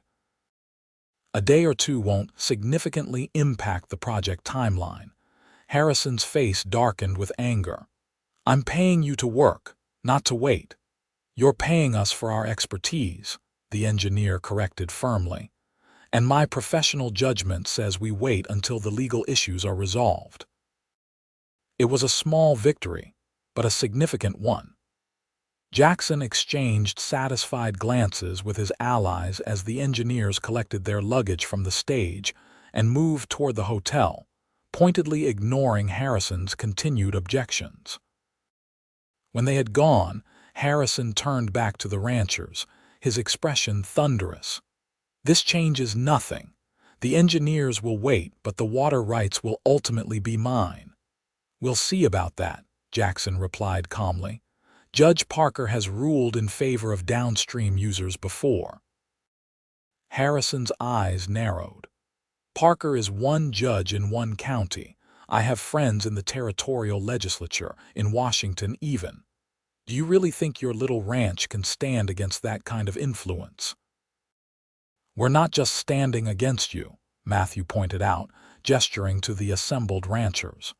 "The whole community is." Harrison surveyed the group, calculation replacing anger in his gaze. Communities can be persuaded when their economic interests are at stake. How long do you think your alliance will last when I start offering jobs? When the merchants in town realize that progress means prosperity? Stealing water isn't progress, Wade argued. It's theft dressed up in legal paperwork. Harrison's attention fixed on Wade, a cold smile spreading across his features. Strong words from a man with no stake in this community. Tell me, Elliott, what exactly is your interest here? Is it water rights? Or perhaps? His gaze flicked toward the Anderson brothers. Something more personal. Wade felt a chill at the deliberate implication. Harrison knew about his relationship with Olivia and was deliberately bringing it to her brother's attention. Before he could respond, Jackson stepped forward. Elliott's reasons are his own, but he stands with us now, and that's what matters. The simple statement of support, coming from the man who had initially been his strongest opponent, caught Wade by surprise. He glanced at Jackson, who gave him the slightest nod of acknowledgement. Harrison observed the exchange with obvious displeasure. Very touching. But sentiment won't save your water, Anderson, neither will legal maneuvering. One way or another, I will have what I want. With that parting threat, he turned and strode away, Deacon following at his heels like a well-trained hound. The assembled ranchers watched them go, the momentary triumph of delaying the engineers, tempered by the knowledge that the real battle was just beginning. Well, Turner remarked dryly, that went about as well as could be expected. Jackson nodded, his expression grave. Round one to us, but Harrison won't give up easily. He's got too much invested in this plan. Caleb, who had remained silent throughout much of the confrontation, stepped forward. I should get moving. The sooner I reach Judge Parker, the better. Jackson clasped his brother's shoulder. Ride safe. We're counting on you. As Caleb mounted his horse and set off for Tucson, the remaining ranchers formed a loose circle to discuss their next steps. It was agreed that Turner and Ortega would return to their ranches, but remain ready to ride at Jackson's signal. Meanwhile, the Anderson contingent would stay in town to keep an eye on Harrison and ensure he didn't try to circumvent their efforts through some underhanded means. As the meeting broke up, Wade found himself alone with Jackson and Matthew. The youngest Anderson brother seemed energized by the morning's events, but Jackson's expression was more measured, his thoughts clearly focused on the challenges ahead. Harrison won't take this lying down, Wade observed. He'll look for another angle, Jackson nodded grimly. Which is why we need to be vigilant. Matt, head over to the telegraph office. Send a wire to our lawyer in Prescott, let him know what's happening. As Matthew departed on his errand, Jackson turned to Wade. Walk with me, he said. Not a request, but not quite a command either. They moved down the main street, acknowledging greetings from townspeople who seemed both curious and concerned about the morning's events at the depot. Harrison mentioned your interest in my sister, Jackson said after they had walked a short distance in silence. He intended to drive a wedge between us. Wade nodded. He did. But you noticed I didn't take the bait, Jackson continued. Know why? Wade shook his head, genuinely curious. Because a man who would risk his standing with his employer, who would face down armed men to help a family he barely knows, that's not a man acting out of self-interest alone. Jackson glanced sideways at Wade. You love her. That much is clear. And while I'm still not entirely convinced you're what's best for her, I can't deny your courage or your principles. It was as close to acceptance as Wade was likely to get from the eldest Anderson brother, and he appreciated its significance. Thank you. That means a lot. Jackson waved away the gratitude. Don't thank me yet. We still have a water war to win, and Harrison has resources we can only dream of. If he can't use the law to get what he wants, he'll find another way. Like Deacon, Wade suggested grimly. Jackson nodded. Men like Deacon understand only one language, if it comes to that. He let the implication hang between them. Wade understood. For all their talk of legal challenges and peaceful resistance, both men knew that sometimes in the West, conflicts came down to who was willing to go further, risk more, sacrifice everything for what they believed in. "If it comes to that," Wade said quietly, "I'll stand with you." Jackson studied him for a long moment, then extended his hand. "I believe you will, Elliott. I believe you will." As they shook hands, a silent pact formed between them to protect Olivia, to defend the Diamond A, to stand against Harrison no matter what came next. It wasn't quite brotherhood, not yet, but it was a beginning that might well be tested sooner than either man expected. The remainder of the day passed in tense anticipation.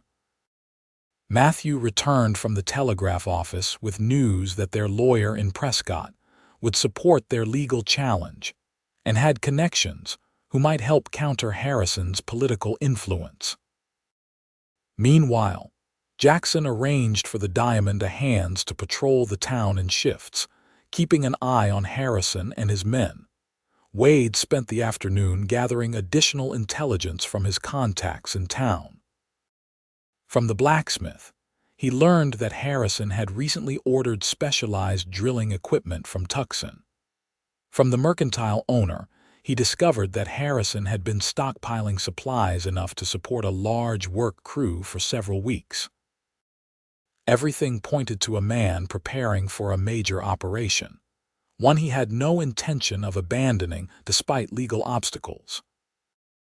As evening approached, with no word yet from Caleb about the injunction, Jackson decided they should return to the Diamond A for the night, leaving 2 hands in town to maintain watch.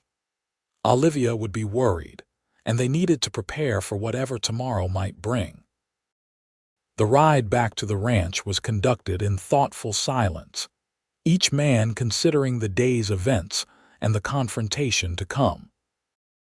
As they crested the final ridge overlooking the Diamond A, the setting sun cast the ranch buildings in a golden glow that reminded Wade why this land was worth fighting for. It wasn't just property, it was a legacy, a home, a future. Olivia was waiting on the porch as they rode in, her face lighting with relief when she spotted them. She hurried down the steps to meet them as they dismounted, her questioning gaze moving from her brothers to Wade. "What happened? Did you stop the engineers?" Jackson nodded, handing his reins to one of the hands. "For now, they've agreed to wait until the legal situation is clarified." "And Caleb?" she asked. "Has there been any word?" "Not yet," Matthew replied, his young face showing the strain of the day. "But he should reach Tucson by nightfall. With luck, we'll have news by morning." Olivia's gaze finally settled on Wade, her eyes searching his face for any sign of trouble. "And Harrison, how did he take it?" "About as well as you'd expect," Wade replied with a wry smile. "He's not giving up, but we've bought some time." The group moved inside, where Olivia had prepared a hearty meal in anticipation of their return. As they ate, Jackson recounted the confrontation at the depot in greater detail, with Matthew occasionally interjecting to emphasize a point or correct his brother's recollection. "So now we wait for the injunction," Olivia summarized when they had finished. "And then what? Harrison won't simply accept defeat." "No, he won't," Jackson agreed, pushing his empty plate aside. "But an injunction will force him to fight in the courts rather than on the ground. That gives us time to rally support, build our case." "Unless he decides to ignore the injunction," Wade pointed out. "Men like Harrison sometimes believe the law applies differently to them." "That's why we'll maintain a presence in town," Jackson replied. "Keep an eye on his movements, make sure he understands we're watching." As the discussion continued, a ranch hand appeared at the door, his expression urgent. "Rider coming in fast," he announced. "Looks like Caleb's horse, but he's not the one riding it." Jackson was on his feet instantly, moving toward the door with Matthew close behind. Wade and Olivia exchanged alarmed glances before following. Outside, they watched as a horse galloped toward the ranch, a figure slumped over its neck. "That's Midnight," Olivia confirmed, recognizing her brother's distinctive black gelding. "But that's not Caleb." As the horse drew closer, they could see that the rider was a young man, barely more than a boy, his face streaked with dust and blood.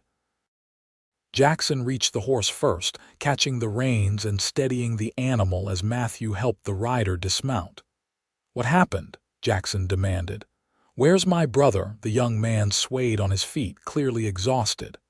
"Ambush," he gasped. "About 10 miles south of town, 3 men.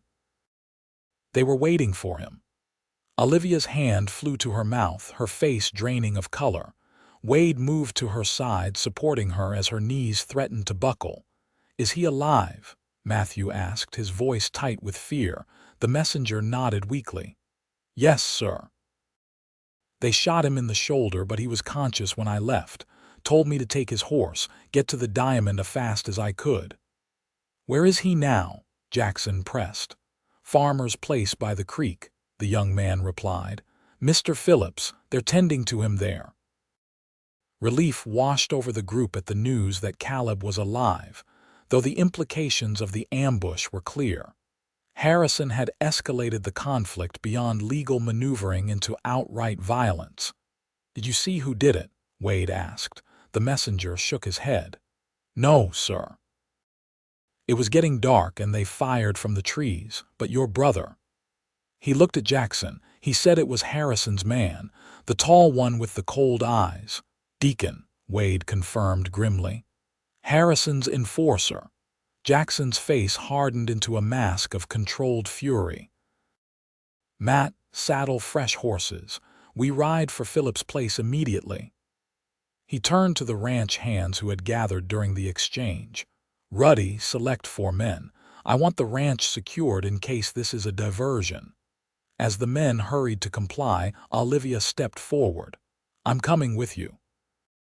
Caleb will need medical attention beyond what the Phillips family can provide." Jackson started to object, but Wade interrupted. "She's right, and you know she's the best one to tend him until we can get him to a doctor." After a moment's consideration, Jackson nodded. "Fine. But you stay close and you do exactly as we say." While horses were being saddled and supplies gathered, Wade pulled Jackson aside. "This changes everything," he said quietly. "Harrison's crossed a line. The law won't be enough now." Jackson's expression was grim. "I know. But we play this carefully, Elliott. We get Caleb, we make sure he's safe, then we deal with Harrison and Deacon." "How?" Wade pressed. "If we respond in kind, we become the outlaws. If we don't, we show weakness." "There's a third option," Jackson replied, his voice low. "We gather evidence. Prove Harrison ordered the attack. Turn the community against him completely." Before Wade could respond, Matthew approached, leading 3 saddled horses. "Ready when you are." Jackson nodded. "Let's move. Every minute counts." The ride to the Phillips farm was tense, the group pushing their horses as hard as they dared in the gathering darkness. Olivia rode beside Wade, her face set with determination despite the fear he knew she must be feeling. Jackson led the way, his broad shoulders rigid with purpose, while Matthew brought up the rear, constantly scanning the trail behind them for any sign of pursuit. The Phillips farm was a modest homestead nestled in a small valley about 8 miles from the Diamond A. As they approached, Wade could see lamplight spilling from the windows of the main house, and a man with a shotgun standing guard on the porch. "That's Samuel Phillips," Olivia murmured to Wade. "He and his wife Sarah have been friends of our family for years." Jackson called out as they neared the house, identifying himself to avoid any misunderstanding. Phillips lowered his shotgun, relief evident in his posture as he recognized the riders. "Jackson, thank God you're here," he called. "Your brother's inside. Sarah's tending to him, but he needs a proper doctor." They dismounted quickly, Jackson and Matthew rushing inside while Wade helped Olivia down from her horse. She squeezed his hand briefly, drawing strength from his presence before hurrying after her brothers. Wade paused to speak with Phillips. "What exactly happened? Did Caleb say anything about the ambush?" The farmer shook his head grimly. "Not much. He was barely conscious when we found him. The boy who brought you the message, Tommy Reynolds, he was traveling with Caleb. Said they were about halfway to Tucson when shots came from the trees. Caleb took a bullet in the shoulder, managed to return fire before falling from his horse. Tommy helped him to our place." "Reynolds," Wade repeated, the name striking a familiar chord. "Any relation to Thomas Reynolds?" Phillips nodded. "His younger brother. Nothing like Thomas, though. Good kid, works hard. Caleb's been mentoring him, teaching him ranch work." The information added another layer to the already complex situation. Wade wondered if Harrison had known of the connection when he ordered the ambush, if he'd hoped the association with the Reynolds name might cast suspicion on the Andersons' account of events. Inside the farmhouse, Wade found a scene of controlled urgency. Caleb lay on a bed in the main room, his face pale but conscious, his left shoulder bandaged. Sarah Phillips, a capable-looking woman in her 50s, was replacing the blood-soaked dressing while Olivia assisted. Jackson and Matthew stood nearby, their expressions a mixture of relief and tightly controlled anger. "Wade," Caleb acknowledged weakly as he entered. "Seems I missed all the excitement in town." Despite the gravity of the situation, Wade couldn't help but smile at the injured man's attempt at humor. "Looks like you found plenty of your own." Jackson stepped forward. "Caleb says it was definitely Deacon who shot him, along with 2 men he didn't recognize. They made no attempt to hide their faces or their intentions. They wanted to stop me reaching Judge Parker," Caleb confirmed, wincing as Sarah tightened the fresh bandage. "They knew exactly where I was headed and why." "Which means Harrison told them," Matthew concluded, his youthful face hard with anger. "This wasn't some random attack. It was deliberate, planned." Wade nodded grimly. "Harrison must have decided an injunction was too great a threat to his plans. He's gambling that without legal intervention, he can proceed with the wells before any challenge can be organized." "He's miscalculated," Jackson stated firmly. "This attack changes everything. The community won't stand for violence against one of their own." "If we can prove Harrison was behind it," Wade cautioned, "Deacon isn't likely to implicate his employer." "Tommy saw everything," Caleb pointed out. "He's a witness to the ambush. And we need to keep him safe," Jackson realized. "If Deacon learns the boy can identify him." Wade's mind raced, assessing the new dynamics of the situation. "Where is Tommy now?" "I sent him on to Tucson," Caleb replied. "To complete the mission I couldn't. He knows Judge Parker, has met him before when he accompanied me on ranch business. If anyone can persuade the judge of the urgency of our situation, it's Tommy." It was a bold decision, sending the young man on alone, but Wade understood the reasoning. The injunction was still their best legal weapon against Harrison, and time was critical. "How long ago did he leave?" Wade asked. "About an hour before you arrived," Samuel Phillips answered from the doorway. "He took my horse fresher than Caleb's after the hard ride. He should reach Tucson by morning if he pushes on through the night." Jackson nodded in approval. "Good thinking. But we need to get Caleb to a doctor. That wound needs proper attention." "Belmont's closer than Tucson," Olivia pointed out. "Dr. Winters could tend to him there." "And ride right into Harrison's territory," Matthew objected. "Too risky. Harrison controls half the town." Not the half that matters, Wade countered. Dr. Winters is no friend of Harrison's. He's been vocal about the impact of Harrison's land grabs on the community.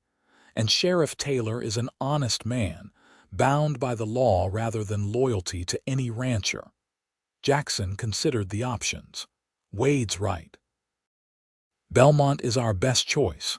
We'll take Caleb to Dr. Winters, and while he's being treated, I'll speak with Sheriff Taylor about the ambush. Harrison will have his story ready, Wade warned. He'll claim no knowledge of the attack, suggest it was common bandits or a personal vendetta. Which is why we need Tommy's testimony, Jackson agreed, and evidence linking Deacon directly to Harrison. The plan agreed upon, they prepared to move Caleb. Sarah Phillips provided a wagon with a mattress for the injured man to lie on, while Samuel offered to accompany them to town as an additional witness to Caleb's condition when he arrived at their farm. As they helped Caleb into the wagon, Wade found himself admiring the Anderson family's resilience. Despite the shock of the ambush and the escalation in Harrison's tactics, they remained focused and determined. Olivia, in particular, showed remarkable strength, tending to her brother's wound with steady hands despite the fear Wade knew she must be feeling. "You're good at this," he remarked quietly as she secured Caleb's bandage for the journey. She glanced up, a small smile touching her lips despite the circumstances.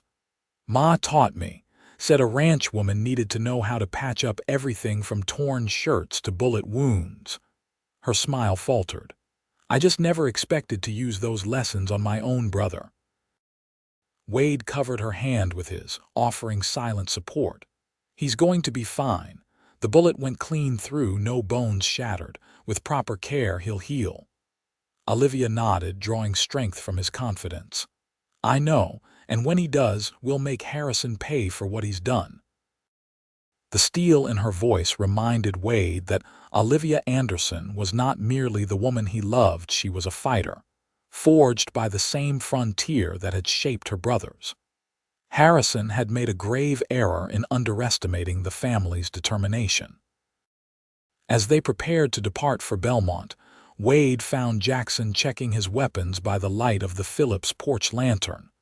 "This could get ugly in town," Wade observed quietly. "Harrison won't take kindly to us bringing evidence of his crimes into the open." Jackson nodded grimly. "I'm counting on it. The more he reveals his true nature, the easier it becomes to turn the community against him." "And Deacon," Wade pressed. "He's dangerous, Jackson. He won't hesitate to finish what he started." The eldest Anderson brother looked up, his eyes cold in the lamplight. "Neither will I if it comes to that. He shot my brother. There's no going back from that." Wade understood the declaration for what it was, not just a statement of intent, but a test.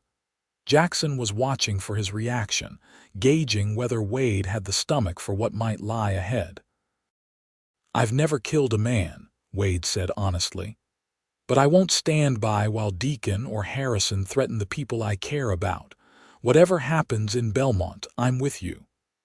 Jackson studied him for a long moment, then nodded, apparently satisfied with what he saw. "Let's hope it doesn't come to bloodshed. But if it does—" He checked the chambers of his revolver one final time before holstering it. "We'll face it together." The journey to Belmont was slow and careful, the wagon moving at a steady pace to avoid jostling Caleb's wound. Matthew rode ahead as scout, while Jackson and Wade flanked the wagon, alert for any sign of trouble. Olivia remained inside with her injured brother, monitoring his condition throughout the journey. They reached Belmont just after midnight, the town mostly dark except for the saloon and a few scattered windows. Dr. Winter's residence and surgery was located on a side street off the main thoroughfare, a modest building with the doctor's quarters above his practice. Matthew rode ahead to rouse the doctor while the wagon followed more slowly. By the time they arrived, Winters was waiting, his gray hair disheveled but his eyes alert despite the late hour. "Bring him in," he directed brusquely, holding the door open as Wade and Jackson carefully lifted Caleb from the wagon. "Sarah Phillips did good work with the initial bandaging, but he's lost blood and there's risk of infection." Inside, the doctor's surgery was clean and well organized, with a central examination table and cabinets of medical supplies lining the walls. They placed Caleb on the table, and Winters immediately began cutting away the bandages to examine the wound. "Gunshot, clean through the shoulder," he confirmed after a brief inspection. "Missed the major vessels, thankfully, or he'd have bled out before reaching help. I'll need to clean it thoroughly, stitch the entry and exit wounds, and immobilize the arm." He glanced up at the group. "Who did this?" "Bandits, Harrison's man, Deacon," Jackson replied grimly. "An ambush to prevent Caleb from reaching Judge Parker in Tucson." Winters's eyebrows rose. "Serious accusation, Jackson. You have proof." "We have a witness," Jackson confirmed. "And we intend to bring charges as soon as the sheriff's office opens in the morning." The doctor nodded, returning his attention to Caleb's wound. "I've been expecting something like this. Harrison's never been one to let legal niceties stand in his way. Now, I need space to work. One person can stay, the rest of you wait outside or make yourselves useful elsewhere." Olivia immediately stepped forward. "I'll stay. I've assisted with bullet wounds before." Winters assessed her for a moment, then nodded. "Fine. The rest of you out." In the small waiting room adjacent to the surgery, Jackson paced while Matthew slumped in a chair, the events of the day finally catching up with him. Wade stood by the window, watching the quiet street for any sign of Harrison's men. "We should inform Sheriff Taylor now," Wade suggested. "Even if he can't take official action until morning, he should know what's happened." Jackson considered this, then nodded. "You're right. Matt, stay here with Olivia and Caleb. Elliott and I will find the sheriff." Matthew straightened, clearly unhappy about being left behind. "I should come with you. If Deacon's out there, that's precisely why you need to stay," Jackson interrupted firmly. "If Deacon or his associates learn Caleb is here, this is the first place they'll come. Olivia and the doctor need protection." Reluctantly, Matthew agreed, checking his revolver as Jackson and Wade prepared to leave. "Be careful," he advised. "Harrison has eyes all over town." "We will," Jackson assured his younger brother. "Lock the door behind us. Don't open it for anyone you don't know." Outside, the night was cool and still, the streets of Belmont nearly deserted. Sheriff Taylor's office and the adjacent jail were located at the far end of the main street, a short walk from the doctor's residence. "Keep alert," Jackson murmured as they moved through the shadows. "Harrison will have posted men to watch the town." Wade nodded, his eyes scanning rooftops and alleyways for any sign of movement. They had covered half the distance to the sheriff's office when a figure emerged from between two buildings, blocking their path. "Evening, gentlemen," Deacon drawled, his tall frame silhouetted against the distant lights of the saloon. "Rather late for a social call, isn't it?" Jackson's hand moved to his holster, but Deacon raised a cautioning finger. "I wouldn't, Anderson. Not unless you want to explain to Sheriff Taylor why you drew on an unarmed man." Wade studied their opponent carefully. It was true Deacon's hands were empty, hanging loosely at his sides, but the gunman's relaxed posture didn't fool him. Deacon was dangerous precisely because he didn't need a weapon in hand to be lethal. "What do you want, Deacon?" Jackson demanded. "Just delivering a message from Mr. Harrison," Deacon replied smoothly. "He's disappointed to hear about your brother's accident.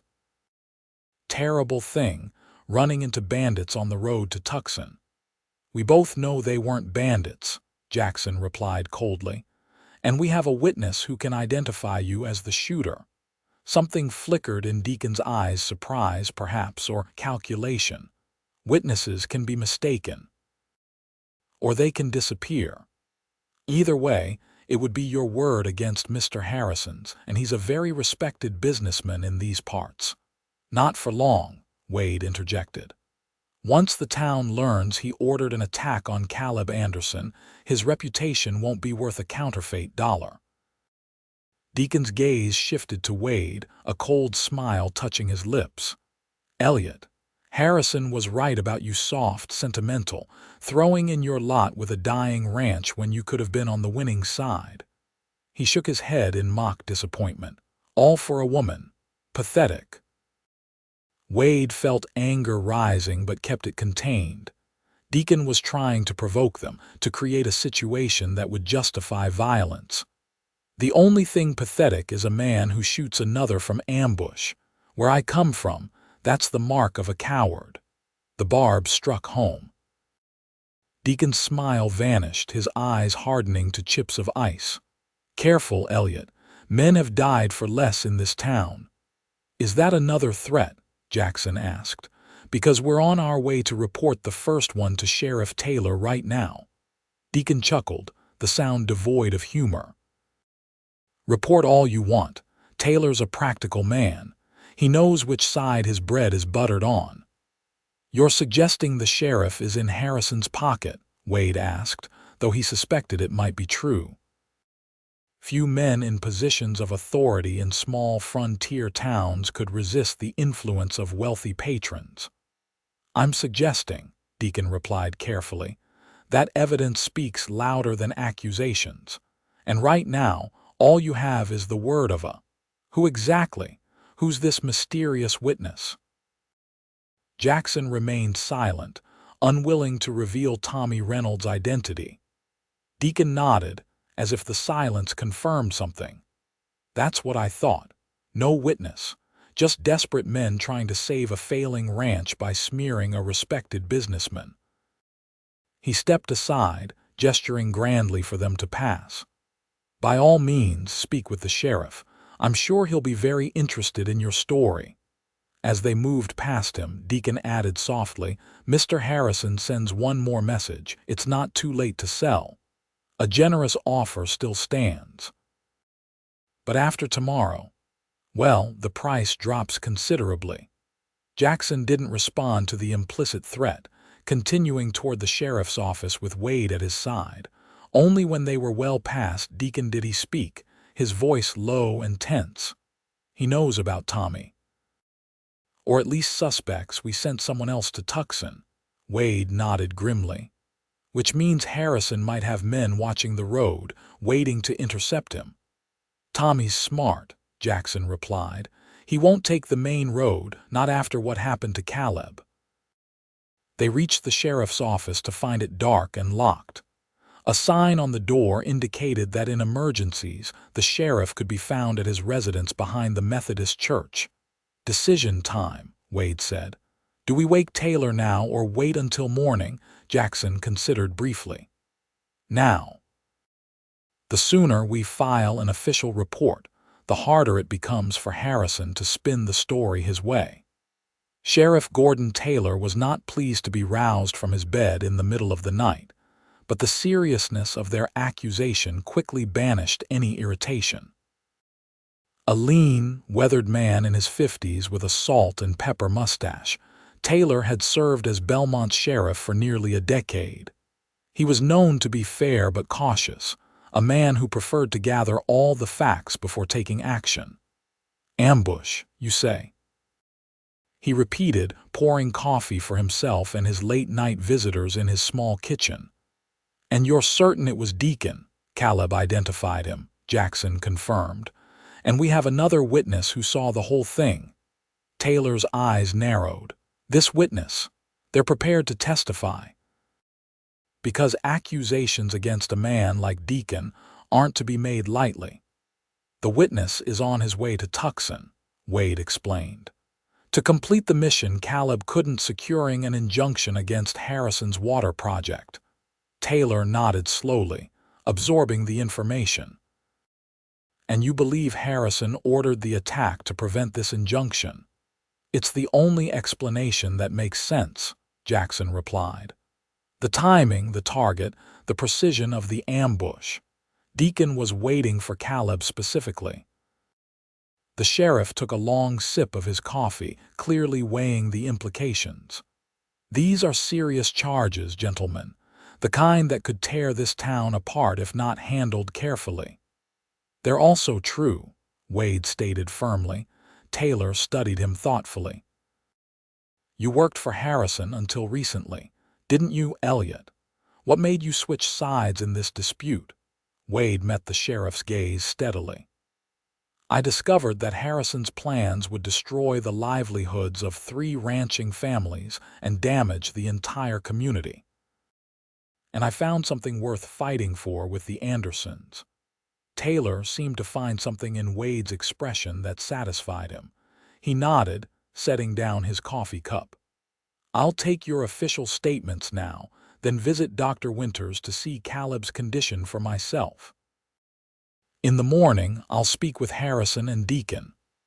And if they deny everything, Jackson asked, then we wait for your witness to return from Tucson, Taylor replied pragmatically. Without corroboration, it's difficult to proceed.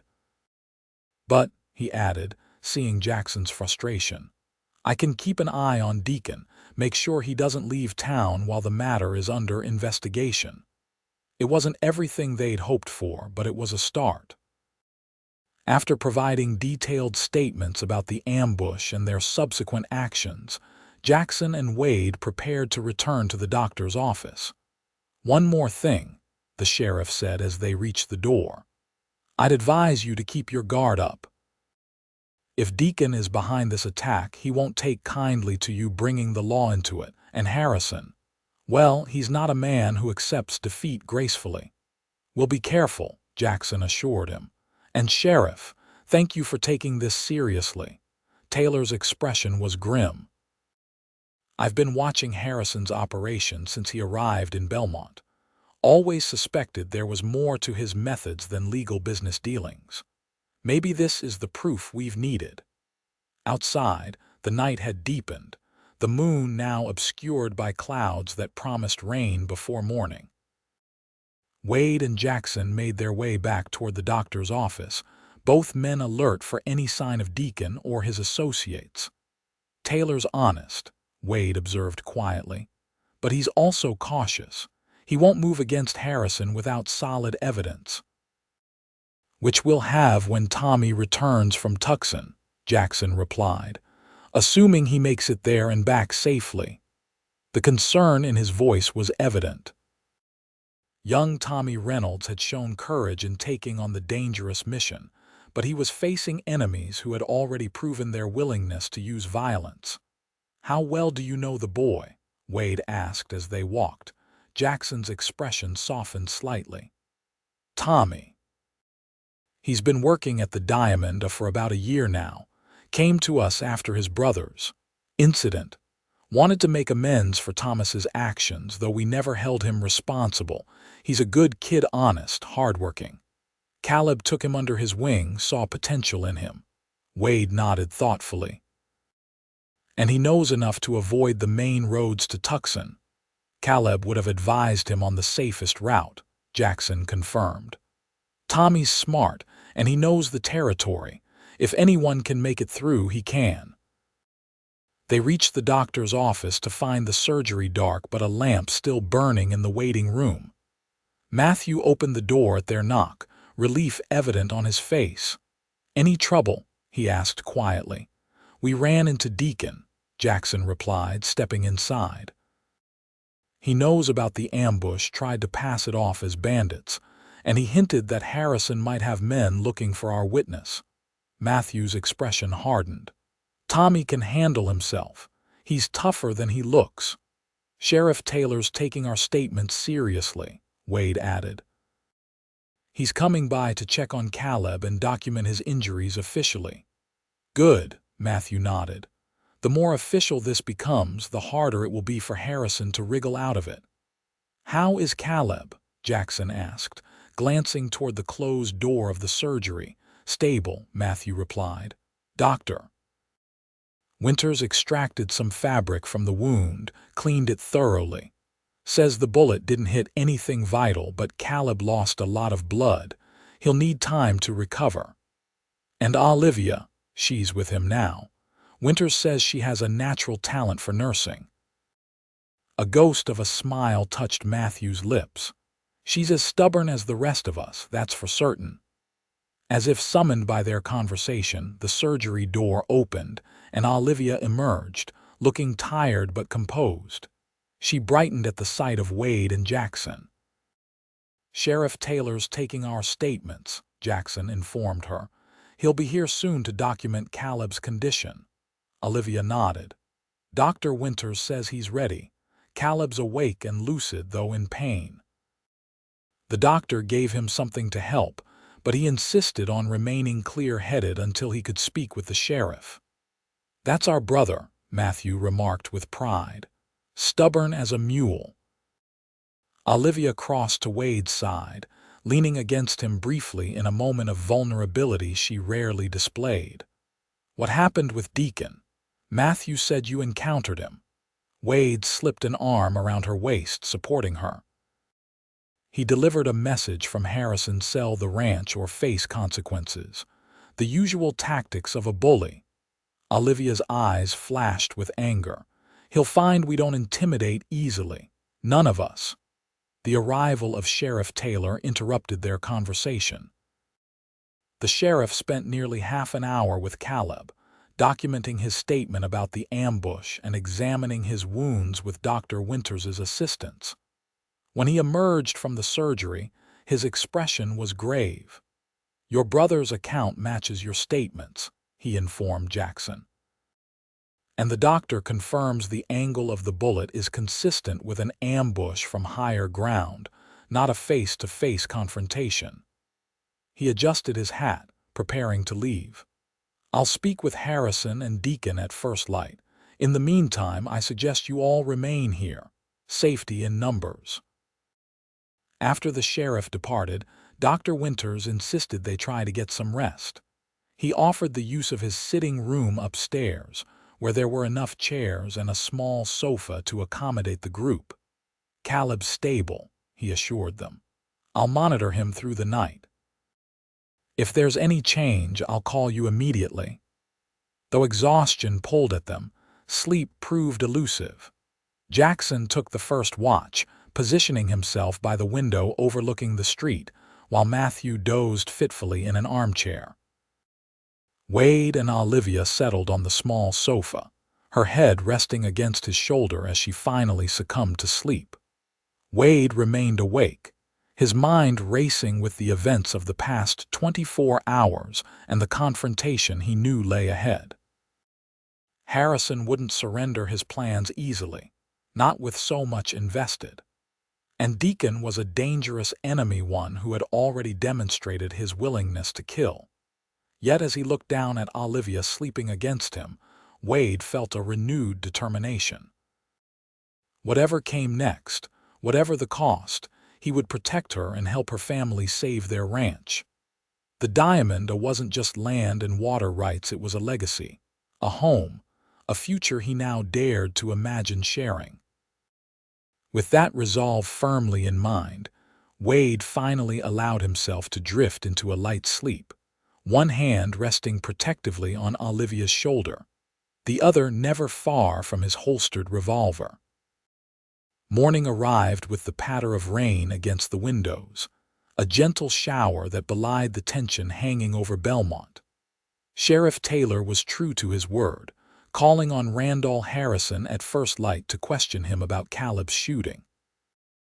By mid-morning, the sheriff returned to the doctor's office, his expression grim. "Harrison denies any knowledge of the ambush," he reported to the waiting Andersons and Wade. "Claims Deacon was with him all yesterday afternoon and evening, playing cards with several reputable businessmen from town who corroborate his story."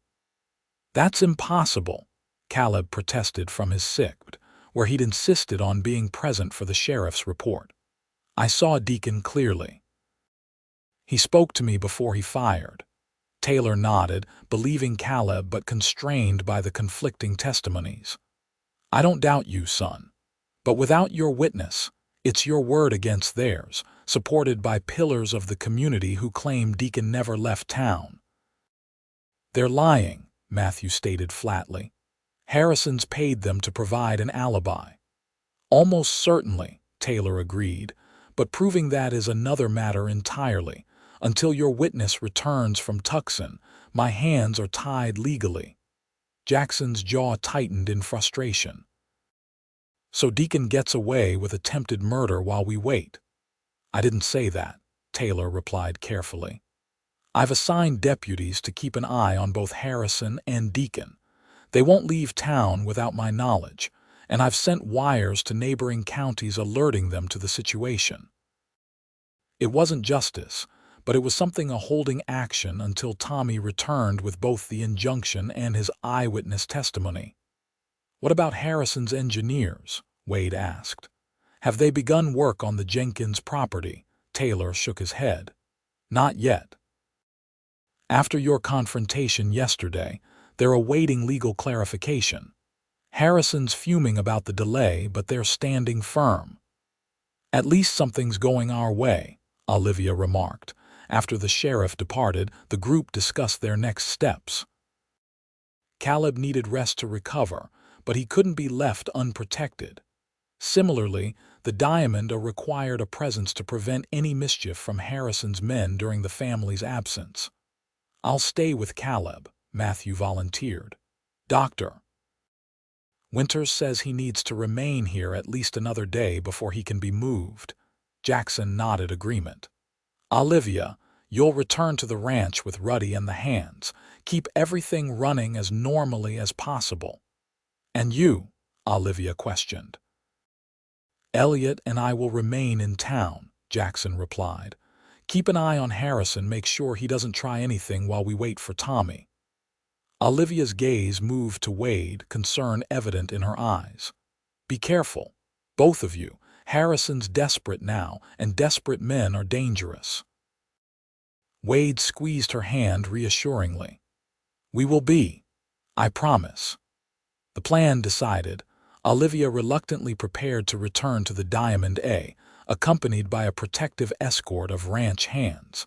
Before she departed, she found a moment alone with Wade in the doctor's small garden behind the surgery. I don't like leaving you here, she admitted, her hands clasped tightly in his. Not with Deacon still free to move about town. Wade touched her cheek gently. Jackson and I will watch each other's backs, and you need to secure the ranch. Harrison might try to create a diversion, draw attention away from his real plans. Olivia nodded, knowing he was right but still uneasy. Just promise me you'll be careful, no unnecessary risks. I promise, Wade assured her. He leaned down to kiss her, a tender gesture that conveyed all the emotions words couldn't express. When they parted, he added softly, This will end soon, one way or another. And then, she asked, a hint of vulnerability in her question.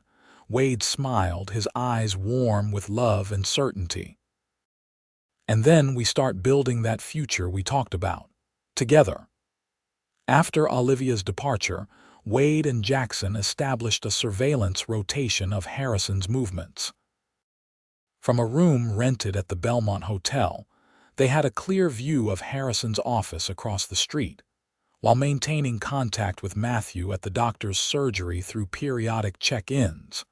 The day passed slowly, tension building as they waited for word from Tucson. Harrison remained in his office most of the day, receiving various visitors including Deacon and several of the town's business owners.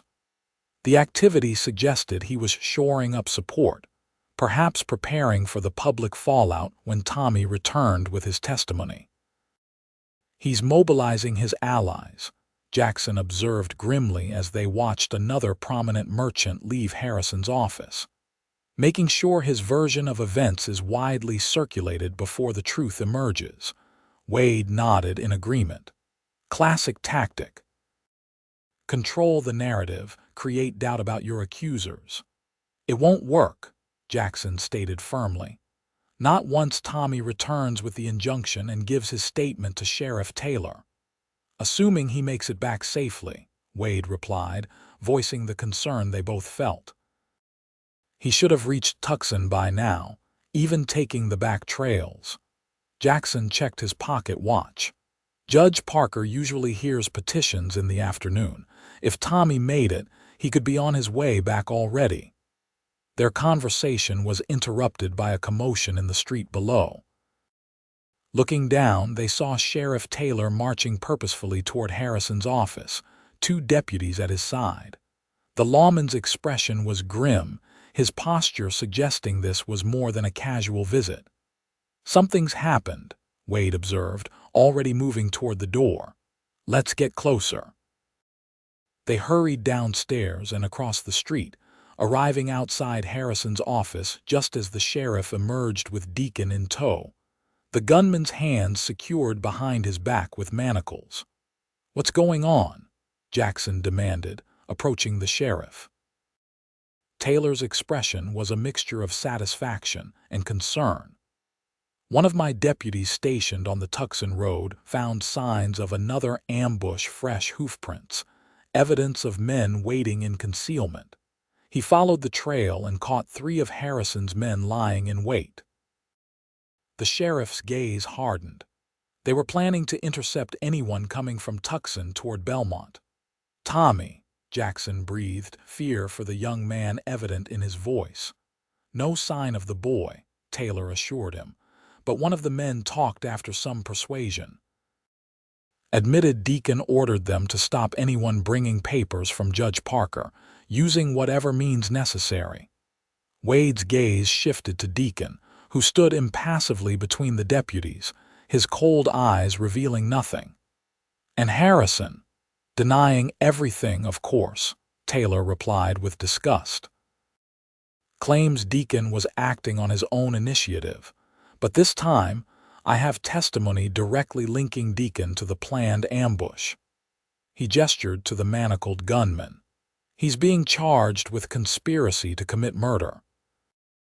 When your witness returns with his account of Caleb's shooting, we'll add attempted murder to the charges." It was the first significant break in their favor, and Wade felt a surge of hope.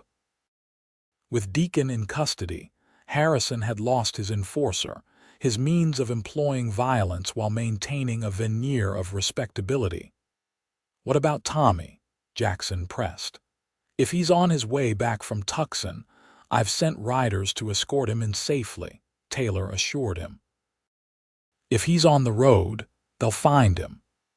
As the sheriff led Deacon away to the jail, Harrison appeared in the doorway of his office, his face flushed with anger.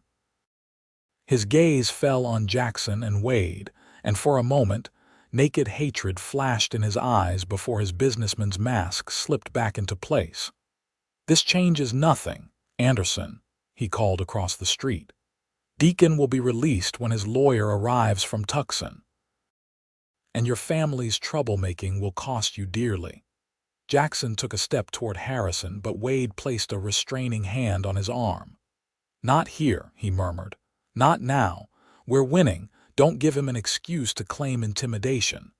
With visible effort, Jackson controlled his anger. "Your threats don't frighten us, Harrison," he called back. "The truth is coming out one way or another. Belmont will know exactly what kind of man you really are." Harrison's confident facade cracked slightly. "You think the town will side with you? I've brought progress, prosperity. What have the Andersons ever done but cling to outdated ways and block development?" "We've lived honestly," Jackson replied simply. "Treated our neighbors fairly, respected the land and the water that sustains us all." He gestured around at the gathering townspeople, drawn by the commotion. "Ask them who they trust more, a family that's weathered every hardship alongside them for 3 generations, or a man who divert their water for profit and shoot anyone who stands in his way." Murmurs spread through the crowd, and Wade could see uncertainty in some faces, outright hostility toward Harrison in others. The tide of public opinion was turning, slowly but perceptibly. Harrison must have sensed it too, because he retreated into his office without another word, slamming the door behind him. It was a small victory, but a significant one. For perhaps the first time, Harrison was on the defensive. "That was well said," Wade commented as he and Jackson walked back toward the hotel. Jackson shrugged, though there was a hint of satisfaction in his expression. Just the truth, something Harrison wouldn't recognize if it slapped him in the face. They spent the remainder of the day monitoring Harrison's office, while taking turns checking on Caleb and Matthew at the doctor's surgery. As evening approached with still no word from Tommy, concern began to grow.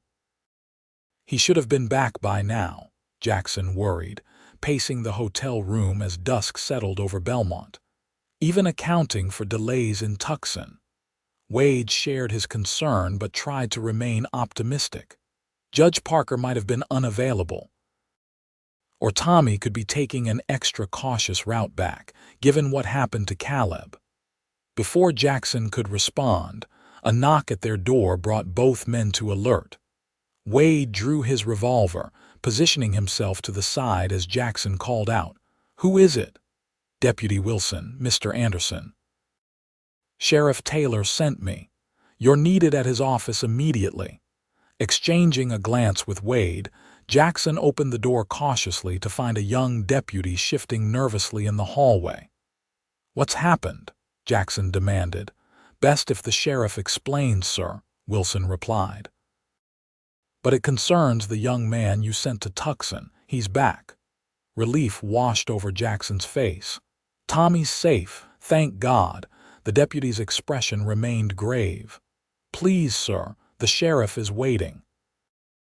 Alarmed by the deputy's demeanor, they hurried to the sheriff's office, where they found Taylor at his desk, his expression somber. Beside him stood Tommy Reynolds, looking exhausted and shaken but mercifully unharmed. "Tommy," Jackson exclaimed, crossing the room to clasp the young man's shoulder. "We've been worried sick. Did you reach Judge Parker?" Tommy nodded, producing a sealed document from inside his jacket. "Yes, sir. He granted the injunction immediately when I explained what happened to Mr. Caleb. Said he's had concerns about Harrison's water rights claims for some time." Jackson accepted the document with visible relief. "Well done, Tommy. You've saved the Diamond A." Sheriff Taylor cleared his throat. "There's more, Jackson. Tell them what you found on your way back, son." Tommy's youthful face hardened, a hint of the man he would become visible in his resolute expression. "I took the back trails like Mr. Caleb suggested, avoiding the main road. About 10 miles outside town, I came across fresh digging near Cottonwood Creek, on the Jenkins property."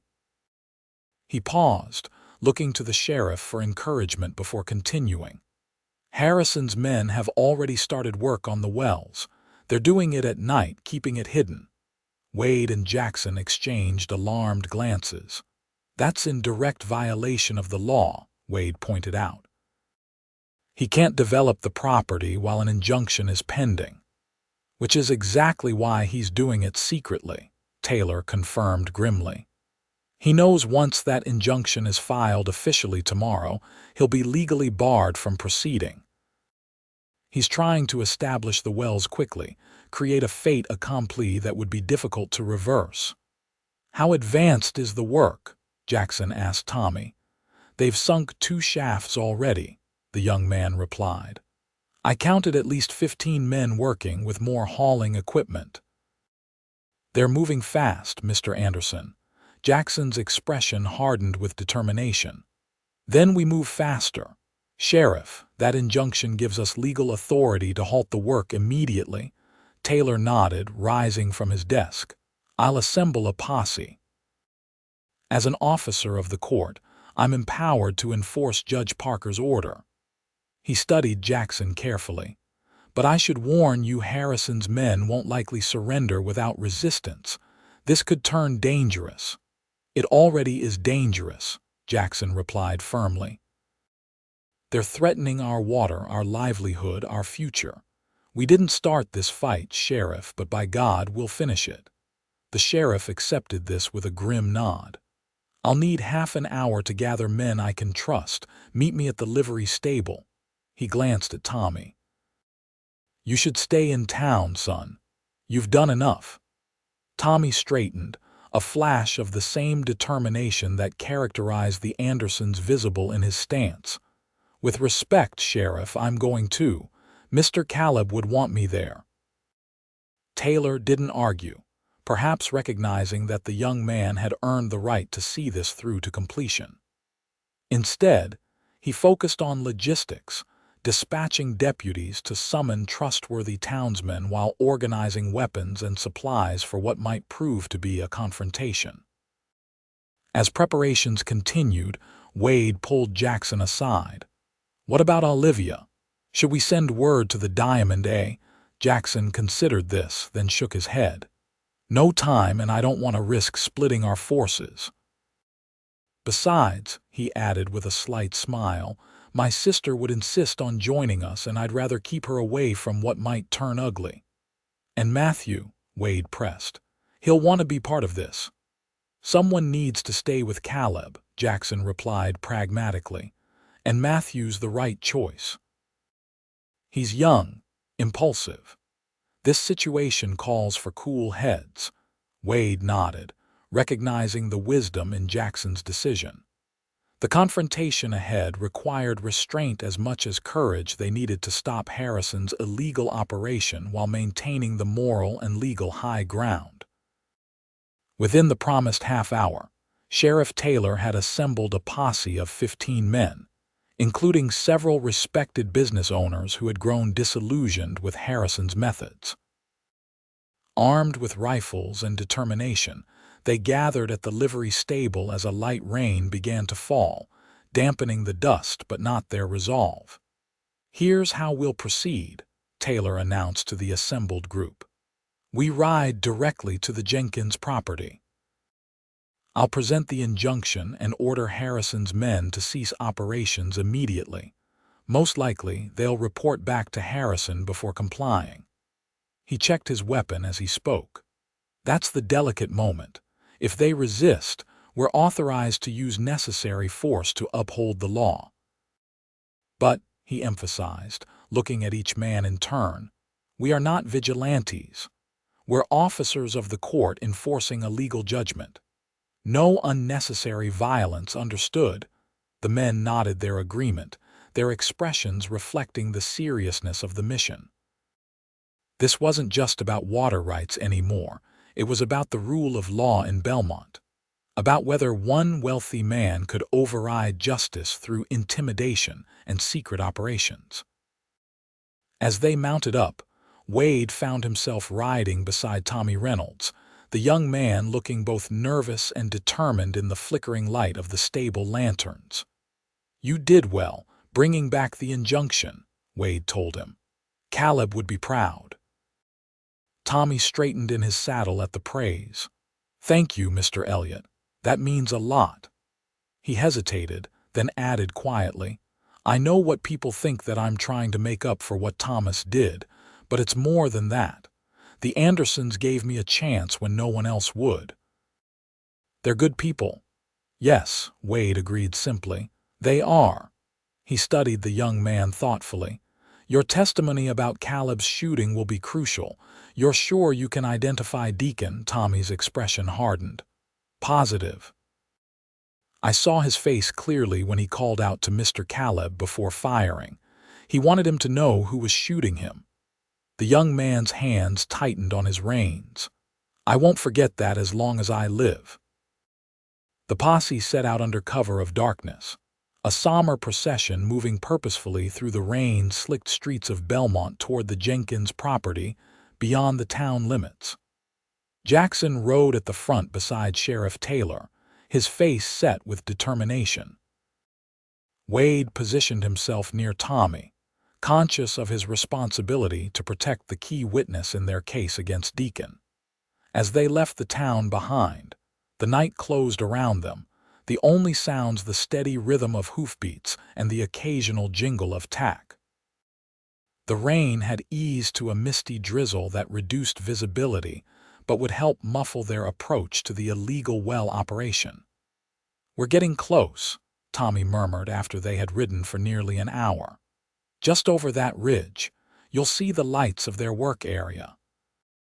Sure enough, as they crested the low hill, the glow of lanterns became visible in the valley below a hive of activity centered around two wooden derricks that had been erected with remarkable speed.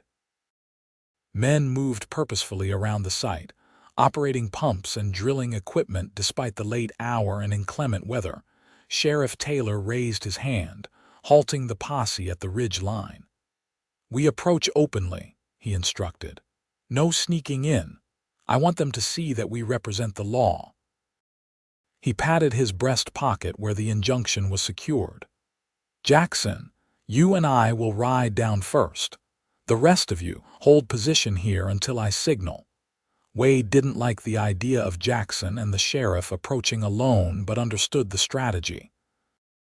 A full posse charging down might provoke immediate resistance, while a more measured approach gave the workers a chance to comply peacefully.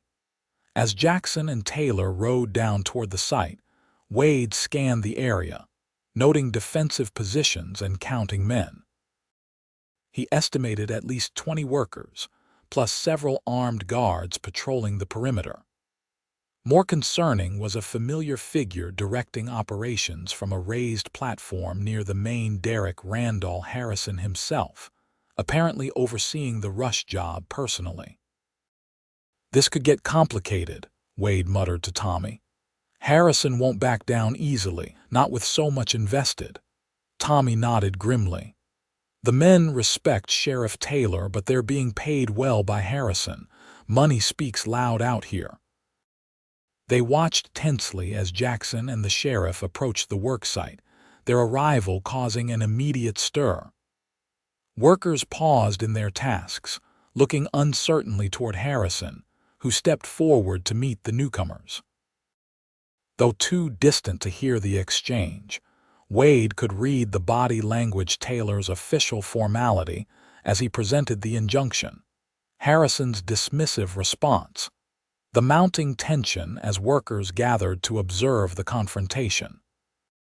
After several minutes of increasingly heated discussion, Taylor raised his arm, signaling the posse to advance. Wade and the others rode down to join them, forming a semicircle behind the sheriff and Jackson, a show of force that caused visible unease among Harrison's men. "Completely illegal," Taylor was saying as Wade drew near enough to hear. "Judge Parker's injunction explicitly prohibits any development of the water resources on this property pending a full hearing." Harrison's face was flushed with anger. "This is private property, Sheriff. I have every right to develop it as I see fit." "Not when a judicial order says otherwise," Taylor countered, holding up the official document. "This injunction has the full force of territorial law. You will cease operations immediately and dismiss your men until the court resolves the dispute." Harrison's eyes swept over the posse, calculating odds that were not in his favor. Most of his workers were laborers, not gunmen, and even the few armed guards looked uncertain about facing the sheriff's legal authority. "This is Anderson's doing," Harrison accused, glaring at Jackson. "A desperate attempt to protect a failing ranch that should have been sold off years ago. This is about protecting the water rights of every downstream user," Jackson corrected firmly. "Not just the Diamond A, but the Bar T, the Rocking M, and dozens of small farms that depend on Cottonwood Creek. You can't steal their water for your personal profit." The statement resonated with many of Harrison's workers, themselves mostly local men with connections to the affected ranches and farms. Murmurs spread through their ranks and several placed their tools on the ground, stepping back from the wells. Harrison noted the shifting mood with growing alarm. "Get back to work," he commanded. "Anyone who stops will not be paid." Anyone who continues, Sheriff Taylor countered loudly, will be arrested for violating a judicial order. This operation is shut down, gentlemen, by law. The workers looked between Harrison and the sheriff, a visible wavering that suggested the confrontation might end peacefully after all. Then a commotion at the edge of the site drew everyone's attention. A rider approaching at speed, his horse lathered with exertion. Wade recognized the newcomer with a sinking feeling. It was Simmons, Harrison's bookkeeper and right-hand man, a nervous little fellow who rarely left the comfort of his office. His presence here at this hour suggested urgent news. Simmons dismounted hastily and rushed to Harrison's side, whispering urgently in his employer's ear. As he listened, Harrison's expression transformed shock giving way to calculation, then to a cold smile that sent a chill down Wade's spine. "Is there a problem, Mr. Harrison?" Sheriff Taylor inquired, noting the change. Harrison's smile widened. "No problem at all, Sheriff. In fact, I have excellent news that renders this little show of force entirely unnecessary." He gestured to Simmons, who produced an official-looking telegram from his coat pocket. "This arrived from the territorial capital an hour ago," Harrison announced. "The Territorial Water Commission has granted emergency approval of my water rights application, superseding any county-level injunctions. The development can proceed legally, effective immediately." Sheriff Taylor frowned, extending his hand. "Let me see that." Harrison passed over the telegram with evident satisfaction. Taylor read it carefully, his expression growing increasingly troubled. Finally, he looked up, meeting Jackson's questioning gaze with regret. "It appears to be authentic," the sheriff admitted reluctantly. "Signed by Commissioner Blackwood himself. The territorial authority does supersede Judge Parker's county jurisdiction." Jackson took the telegram, reading it for himself with growing dismay. "This is impossible. The commission doesn't meet for another month. How could they approve this application?" "I have friends in high places, Anderson," Harrison replied smugly. "People who understand the economic importance of progressive development, unlike certain backward-thinking ranchers who cling to outdated ways." Wade moved forward, studying the telegram over Jackson's shoulder. The document appeared genuine, with official seals and proper formatting, but something about the timing struck him as suspicious. "Quite a coincidence," he observed, "that this approval arrives precisely when we're enforcing Judge Parker's injunction." Harrison shrugged, unconcerned by the implication. "Fortune favors the prepared, Elliott. While you and the Andersons were playing cowboys and lawmen, I was securing my legal position through proper channels." He turned to Sheriff Taylor. "Now, unless you intend to violate territorial law, I suggest you and your posse leave my property immediately. We have work to resume." Taylor hesitated, clearly torn between his duty to uphold the law and his suspicion that something wasn't right about Harrison's sudden triumph. "If this telegram is authentic," he began cautiously. "It is," Harrison interrupted firmly. "Feel free to verify with the Capitol. Though by the time you receive a response, our wells will be operational." He gestured to his foreman. "Back to work, everyone." "Double wages for working through the night," the workers, seeing the sheriff's uncertainty and hearing the promise of extra pay, began drifting back to their stations. The momentum was shifting rapidly in Harrison's favor. Jackson pulled Taylor and Wade aside, his voice low and urgent. "This isn't right. The commission wouldn't overrule a judicial injunction without a hearing." "I agree," Taylor replied quietly, "but without proof that the telegram is fraudulent, my hands are tied. Territorial authority does outrank my jurisdiction." Wade studied the distant figure of Simmons, the bookkeeper who had delivered the telegram. Unlike Harrison, who projected triumphant confidence, Simmons appeared nervous, constantly adjusting his spectacles and shifting his weight from foot to foot. "The bookkeeper knows something," Wade observed. "Look at him, he can barely stand still. That's not a man comfortable with his role in this." Jackson followed Wade's gaze, noting Simmons's anxious demeanor. "You think the telegram is forged or obtained through improper influence," Wade suggested. "Either way, Simmons knows the truth." Sheriff Taylor considered this, stroking his mustache thoughtfully. "It's thin evidence for me to continue enforcing the injunction. If I'm wrong, I could be removed from office for overstepping my authority." "And if you're right," Jackson countered, "Harrison diverts the water, destroys 3 ranches, and controls the future of Belmont through economic stranglehold." The sheriff's internal struggle was evident on his weathered face. Finally, he sighed heavily. 2 hours. That's all I can give you to find evidence that the telegram is invalid. After that, I have to respect the territorial directive, regardless of my personal suspicions." It wasn't much time, but it was something. Jackson nodded grimly. "We'll make it count." As the sheriff announced to the posse that they would maintain position temporarily while awaiting clarification of the legal situation, Wade pulled Jackson and Tommy aside. "I need to get to Simmons," he murmured. "He's the weak link in Harrison's chain." Jackson studied the worksite, where operations were resuming under Harrison's triumphant oversight. "How? Harrison won't let any of us near his people now." Wade's gaze settled on a supply wagon parked at the edge of the site, where workers were unloading drilling equipment. "I worked for Harrison. Some of those men know me, might not realize I've switched sides." He formulated a plan quickly. "I'll approach from the far side, pretend I'm rejoining the operation, get close enough to isolate Simmons." "It's risky," Jackson warned. "If Harrison spots you, he'll be focused on you and the sheriff," Wade countered. "The obvious threats. He won't be watching for me to circle around."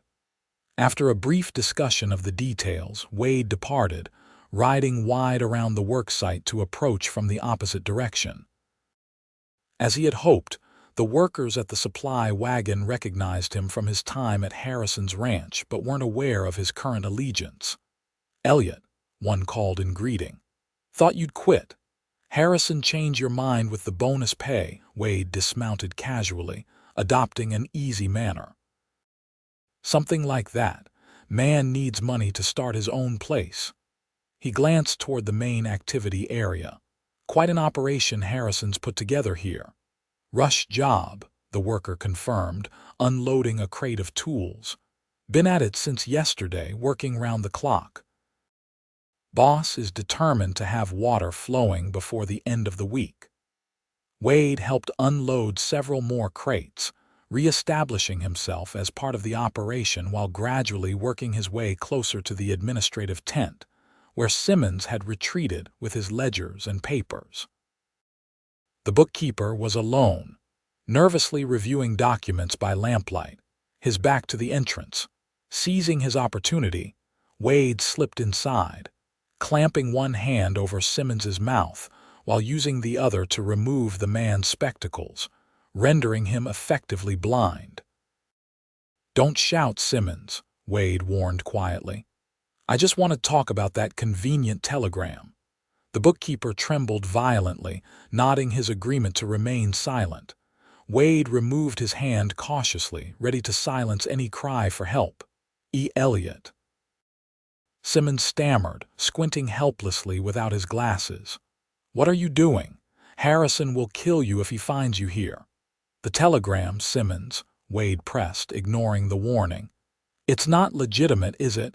The bookkeeper's already pale face went ashen. "I don't know what you're talking about. The Water Commission approved Save It," Wade interrupted. "You're a terrible liar. Always have been. That's why Harrison keeps you counting numbers, not dealing with people." He leaned closer. "Tell me the truth, and I'll make sure you're protected when this falls apart." Simmons swallowed hard, his Adam's apple bobbing nervously. "Harrison will ruin me, or worse. And what do you think the territorial authorities will do when they discover a fraudulent approval bearing their seal?" Wade countered. "That's a serious crime, Simmons. Years in prison." The bookkeeper's resolve visibly crumbled. "It wasn't my idea," he whispered. "Harrison has a contact in the commissioner's office, a clerk with access to the official forms and seal. They manufactured the approval without the commission's knowledge or vote." Wade felt a surge of satisfaction. "Who's the clerk? We'll need his testimony." "Jenkins," Simmons replied, the irony of the name not lost on Wade. "Harold Jenkins, the property owner's cousin, as it happens. He's been taking Harrison's money for months, feeding him information about water rights applications. It was the evidence they needed, a conspiracy that extended beyond Belmont to the territorial capital itself. With this information, Sheriff Taylor could maintain the injunction and initiate a broader investigation into Harrison's methods." "Write it down," Wade instructed, pushing paper and pencil toward Simmons. "Everything you just told me. Names, dates, how the false approval was arranged." "I can't," Simmons protested weakly. "Harrison is finished," Wade stated firmly. "The question is whether you go down with him or save yourself by cooperating now." After a moment's hesitation, Simmons began writing, his hand shaking but his words clear and damning. When he finished, Wade took the statement and returned the man's spectacles. "Stay here," he advised. "Don't warn Harrison. When this is over, I'll make sure Sheriff Taylor knows you cooperated voluntarily." Slipping out of the tent with Simmons's confession secured inside his jacket, Wade made his way back to the supply wagon and then to his horse. No one challenged him, the workers were too focused on their tasks, and Harrison's promised bonus pay to notice one man's departure. He rejoined Jackson and the sheriff at their position, overlooking the worksite, producing Simmons's written statement with a sense of triumph. "Harrison bribed a clerk in the commissioner's office to forge the approval," he explained as Taylor read the confession. "The telegram is fraudulent.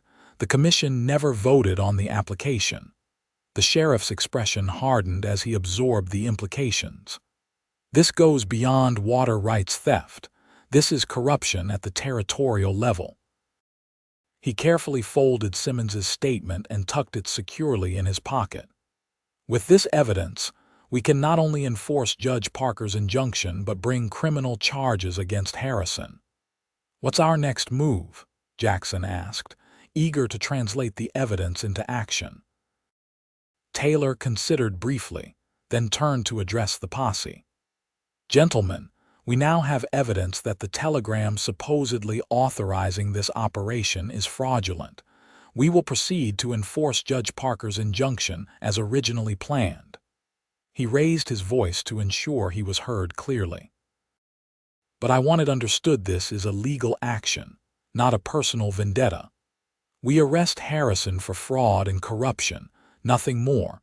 No excessive force unless absolutely necessary for your own protection." The posse members nodded their understanding, checking weapons and preparing to advance. Tommy Reynolds positioned himself beside Wade, his young face set with determination. "Harrison won't surrender easily," the boy predicted quietly. "He's got too much pride." Wade nodded grimly. "Pride and a fortune at stake. Stay close to me, Tommy. When this is over, your testimony against Deacon will be crucial." Sheriff Taylor led the posse down toward the worksite once more, this time with a clear purpose and legal authority reinforced by Simmons's confession. The workers paused again as the group approached, sensing that something had changed in the interval since their last confrontation. Harrison stepped forward, irritation evident on his face. "I thought I made the situation clear, Sheriff. The territorial approval supersedes your county injunction." "A fraudulent approval carries no legal weight, Harrison," Taylor replied calmly, producing Simmons's statement. "We have written testimony detailing exactly how you bribed an official to forge this document. Your operation remains in violation of Judge Parker's injunction." Harrison's confident expression faltered momentarily before hardening into cold fury. His gaze swept the area, locating Simmons emerging nervously from the administrative tent. "You," he snarled. "What have you done?" The bookkeeper shrank back, but the damage was done. Harrison's reaction confirmed the truth of his confession for anyone who might have doubted it. "Randall Harrison," Sheriff Taylor announced formally. "You're under arrest for fraud, corruption of a government official, and violation of a judicial order. Surrender peacefully and instruct your men to disperse." Harrison's hand moved toward his coat, and for a tense moment, Wade thought he might draw a concealed weapon. Instead, the businessman straightened his jacket, composing himself with visible effort. "You've made a serious mistake, Taylor," he said coldly. "My attorneys will have me released before sunrise, and then your career as sheriff will be over." He turned to his workers, raising his voice. "This operation is temporarily suspended. All men will receive full day's wages. Report back tomorrow." The workers exchanged uncertain glances, not sure whether to obey Harrison or the sheriff. Sensing their hesitation, Taylor addressed them directly. "This site is now closed by judicial order," he announced. "Anyone remaining to work after sunrise will be subject to arrest. Go home to your families. There will be other jobs." Gradually, the workers began collecting their personal items and drifting away from the derricks. Harrison watched with barely controlled rage as his operation dissolved around him, his grand plans for water diversion crumbling in real time. "You think this is over?" he demanded of Jackson. "One setback doesn't change the inevitable, Anderson. Your way of life is dying. Progress will come to Belmont with or without me." "Progress doesn't have to come at the expense of those already here," Jackson replied calmly. "There's room for the new alongside the traditional, if it's done with respect and within the law." Harrison laughed bitterly. "Noble sentiments from a man watching his world disappear. Enjoy your temporary victory, Anderson. It won't last." As Sheriff Taylor and his deputies moved to take Harrison into custody, Wade noticed a subtle shift in the businessman's posture, a tensing of muscles, a slight widening of stance that suggested he wasn't planning to surrender after all. "Sheriff," Wade called in warning, just as Harrison made his move, with surprising speed for a man his age. Harrison produced a derringer from his coat sleeve and aimed directly at Jackson. Wade reacted instinctively, shoving the Anderson brother aside as the small pistol discharged with a sharp crack. Pain exploded in Wade's left arm as the bullet found him instead of its intended target. Before Harrison could fire a second shot, multiple guns trained on him from the posse. The businessman froze, the derringer dangling uselessly from his fingers as he realized the futility of further resistance. "Drop it," Taylor commanded, his own revolver steady in his hand. "Don't make this worse than it already is." Harrison complied, letting the small pistol fall to the muddy ground. As deputies moved in to secure him, his gaze locked with Wade's, hatred burning in his eyes. "You could have been somebody in this territory, Elliott," he spat. "Instead, you chose to side with the past against the future." Wade, gripping his bleeding arm but standing firm, shook his head. "I chose people over profit, Harrison, community over greed. That's a future worth fighting for." As Harrison was led away, Jackson turned to Wade, concern etched on his face. "You're hit." Wade nodded, grimacing through the pain. "Just a graze, I think. Nothing serious." Jackson examined the wound quickly, confirming that the bullet had indeed only grazed Wade's upper arm, tearing flesh but breaking no bones. He fashioned a temporary bandage from a clean bandana. "That's the second time you've saved one of us Andersons," he observed quietly. "First Caleb's reputation with your evidence, now my life." Wade managed a smile despite the throbbing pain, hoping to make a good impression on my future in-laws. Jackson's eyebrows rose at the implication, but instead of the objection Wade half expected, he simply nodded. "I'd say you're doing a fair job of it so far." After securing the bandage, he extended his hand. "Thank you, Wade, for everything." It was the first time Jackson had addressed him by his first name in front of others, a public acknowledgement of acceptance that meant more to Wade than any formal blessing could have. As they clasped hands, Wade felt a sense of belonging he hadn't experienced since before his parents' deaths a decade earlier, the knowledge that he had found not just the woman he loved, but a family and a home worth fighting for. The worksite was quickly secured, with Sheriff Taylor leaving deputies to guard the derricks and equipment until proper legal disposition could be determined. The posse, their mission accomplished, began the journey back to Belmont, bringing Harrison to face justice and carrying news of their victory against corruption. As they rode, Tommy Reynolds kept pace beside Wade, the young man's expression a mixture of admiration and concern. "You should have, Doctor. Winters, look at that arm when we get back to town," he advised. "Bullet wounds can fester if not cleaned properly." Wade nodded, touched by the boy's concern. "I plan to, after we check on Caleb and let Matthew know what happened." "He'll be sorry he missed the excitement," Tommy remarked with a hint of a smile. "Mr. Matthew doesn't like being left behind when there's action." "There'll be plenty for him to do in the coming days," Wade predicted. Rebuilding the ranch, implementing the water-sharing agreement Judge Parker will likely impose. The Diamond A's future is secure, but there's hard work ahead. "And you'll be part of it?" Tommy asked, a perceptive question that cut to the heart of Wade's thoughts. Wade glanced ahead to where Jackson rode beside Sheriff Taylor, the two men discussing the legal implications of the night's events. "If they'll have me," he replied honestly. "I've saved enough for a small stake of my own, but working alongside the Andersons." "That would be something worth building on." Tommy nodded sagely, as if Wade had confirmed something he already knew. "Miss Olivia will be happy to hear that. She lights up different when you're around, sir. Anyone with eyes can see it."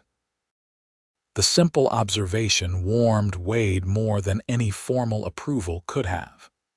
If even a young ranch hand could see the depth of feeling between him and Olivia, perhaps their future together was more certain than he dared to hope.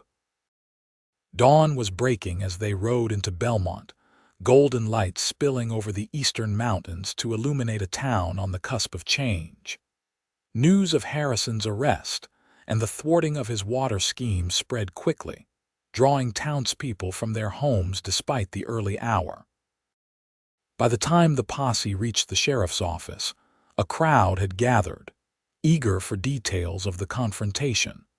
While Taylor secured Harrison in a cell alongside Deacon, Wade and Jackson made their way to the doctor's office, where they found Matthew dozing in a chair beside Caleb's bed. Both brothers woke at their entrance, alert despite their exhaustion. "What happened?" Matthew demanded, taking in Wade's bloodied sleeve and their general disheveled appearance. "Did you stop the wells?" Jackson nodded, a satisfied smile spreading across his tired face. "Harrison's in jail, the operation is shut down, and we have evidence of fraud that will likely send him to prison for years." Caleb, pale but alert in his sick, managed a weak cheer. "I knew you'd do it. Tell us everything." As Jackson recounted the night's events, with occasional contributions from Wade and Tommy, the Anderson brothers' expressions ranged from outrage at Harrison's attempted shooting to pride in their allies' courage. When Jackson described how Wade had saved his life by pushing him clear of Harrison's bullet, Caleb and Matthew exchanged meaningful glances. "Seems we owe you a considerable debt, Elliott," Caleb observed when the tale was complete. Wade shook his head. "No debt. I was protecting my own interests." At their questioning looks, he clarified with a smile. "I have plans that require all 3 Anderson brothers alive and well." Before they could respond, the door opened to admit Dr. Winters, looking unsurprised to find his sick room suddenly hosting an impromptu gathering. "I heard about the excitement," he commented dryly, eyeing Wade's makeshift bandage. "Another patient for me, I see. Can't you people resolve your differences without bloodshed?" "We tried," Wade replied with a shrug that he immediately regretted as pain shot through his arm. Harrison wasn't interested in peaceful solutions. While the doctor examined and properly dressed Wade's wound, confirming it was indeed just a deep graze that would heal cleanly with proper care, Jackson sent Tommy to the telegraph office with messages for the Diamond and their lawyer in Prescott, informing both of the night's developments. "Olivia will want to come to town immediately," Jackson predicted as Tommy departed on his errand. "She'll be worried about all of us, especially when she hears about Harrison's attack." Wade flexed his bandaged arm carefully. "I'm well enough to ride out to the ranch, bring her back myself, Doctor." Winters snorted at this suggestion. "You've lost blood and need rest, young man. The only riding you'll be doing today is in a wagon, preferably lying down." "The doctor's right," Jackson agreed. "Matt can ride to the Diamond once he's had some rest. For now, we all need to recover our strength. There will be legal matters to attend to once the territorial authorities respond to Sheriff Taylor's report." The next few days passed in a whirlwind of activity. Olivia arrived in Belmont within hours of receiving Matthew's news, her worry quickly transforming to relief when she found both Wade and Caleb recovering well under Dr. Winters's care. Her reunion with Wade was brief but emotional, constrained by propriety but charged with unspoken feelings that needed no articulation. "You could have been killed," she chided softly as they shared a private moment in the doctor's garden. "But I wasn't," Wade pointed out, his good arm encircling her waist. "And now Harrison's scheme is exposed. Deacon is facing charges for shooting Caleb, and the Diamond A's water is secure." Olivia's eyes shimmered with unshed tears. "And what about us? Is our future secure as well?" Wade's heart swelled with love for this remarkable woman who had transformed his life in just a few short months. "That depends," he replied, his tone serious though his eyes sparkled with barely suppressed joy, "on whether you're still interested in building that future we discussed. The one with a certain former drifter who's decided to put down permanent roots in Belmont." Olivia's answer came not in words, but in a kiss that left no doubt about her feelings, a kiss that might have scandalized the town had anyone witnessed it, but which seemed to both of them the only possible response to all they had endured and overcome together. Their private celebration was interrupted by the arrival of a telegram from the territorial capital, confirming that the Water Commission was launching a full investigation into Harrison's fraudulent activities. More significantly, the Commission expressed support for a water-sharing agreement that would protect the rights of all ranches dependent on Cottonwood Creek, while still allowing for managed development of the region's resources. "It's the best possible outcome," Jackson declared when the family gathered to discuss the news. "The Diamond retains its water rights, but we also have a framework for future growth that doesn't come at the expense of established ranches." "And Harrison?" Caleb asked, now well enough to sit up and participate in family discussions, though still confined to bed. "Facing multiple charges," Jackson confirmed. Fraud, corruption, attempted murder. Even with the best lawyers, he'll likely spend years in prison. His assets will be tied up in legal proceedings for the foreseeable future. And Deacon, Matthew pressed. Tommy's testimony sealed his fate, Jackson replied with satisfaction. He'll stand trial for shooting Caleb as soon as the circuit judge arrives next month. As the conversation turned to the practical aspects of rebuilding and securing the Diamond A's future, Wade found himself increasingly included in the planning, not as an outsider or hired hand, but as someone with a stake in the outcome. It was a subtle shift, but a significant one, and it didn't escape his notice that none of the Anderson brothers questioned his place in these discussions. The change became explicit the following evening when Jackson invited Wade to join him on the porch of the boarding house where the family was staying while Caleb recovered. The night was clear, stars scattered across the velvet sky like diamonds on black cloth, the air cool but pleasant. "I've been thinking," Jackson began without preamble, offering Wade a cigar which he politely declined. The Diamond could use another partner, someone with fresh ideas, strong work ethic, good judgment in a crisis. Wade raised an eyebrow, surprised by the directness of the offer. "Are you proposing a business arrangement, Jackson?" "I'm proposing a family arrangement," Jackson clarified, lighting his own cigar. "You love my sister. That's plain to anyone with eyes. She loves you, equally plain. And over these past days, you've proven yourself a man I'd be proud to call brother." Wade felt a surge of emotion at the unexpected acceptance. "That's generous of you." Jackson waved away the gratitude. "It's practical. The Diamond needs new blood, new perspectives to thrive in changing times. You bring both." He paused, considering his next words carefully. "I'm not saying it will be easy. Ranching never is. There will be hard days, disagreements, challenges neither of us can foresee. But if you're committed to Olivia, to the land, to the future we're building here—" "I am," Wade confirmed without hesitation. "More than I've ever been committed to anything in my life." Jackson nodded as if this was exactly the answer he'd expected. "Then I think it's time you spoke with my sister officially. With my blessing, and Caleb's and Matthew's as well." It was more than Wade had dared to hope for, not just acceptance, but wholehearted welcome into the Anderson family. The future he had glimpsed as a possibility now stretched before him as a reality waiting to be claimed. "Thank you," he said simply, the words inadequate to express his gratitude but sincere nonetheless. Jackson clapped him on his good shoulder. "Don't thank me yet. Wait until you've experienced your first cattle drive with Matthew snoring in the next bedroll and Caleb criticizing your roping technique." His eyes twinkled with rare humor. "Family isn't always easy, Wade, but it's always worth it." The following morning, with Jackson's blessing fresh in his mind, Wade asked Olivia to accompany him on a short ride outside town.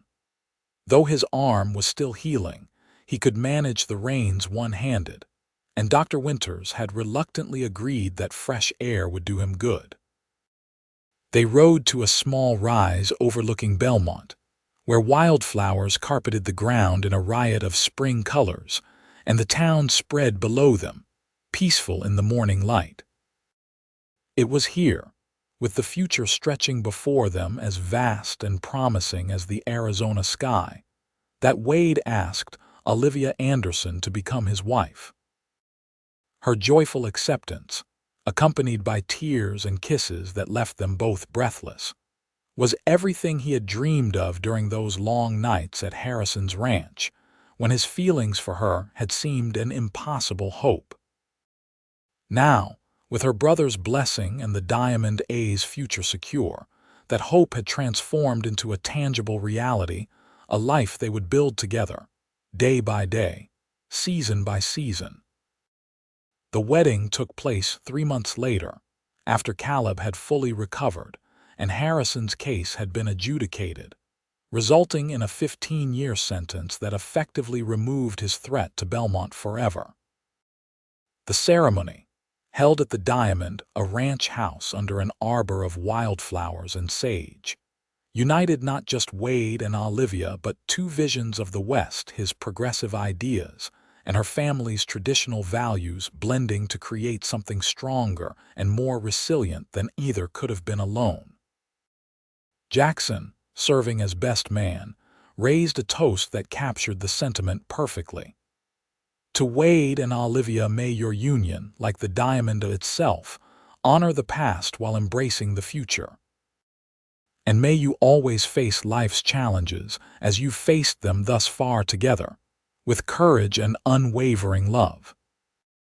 As twilight settled over the celebration, Wade found a moment alone with his bride, drawing her away from the dancing and laughter to the quiet of the porch where their journey had begun that fateful night when he'd refused to leave before dawn. "Any regrets?" he asked softly, his arms encircling her waist as they gazed out at their ranch now, in part stretching toward the distant mountains. Olivia leaned back against him, her body fitting perfectly against his as if they had been designed as complementary pieces of the same whole.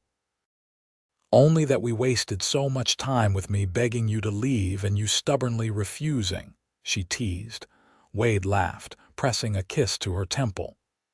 "If I'd gone when you asked, we wouldn't be standing here now. Sometimes stubbornness serves a purpose." "A trait you share with my brothers," Olivia observed with a smile. "Perhaps that's why they've accepted you so completely. They recognize a kindred spirit. Or perhaps they simply recognized how completely I love you," Wade countered, turning her in his arms to face him.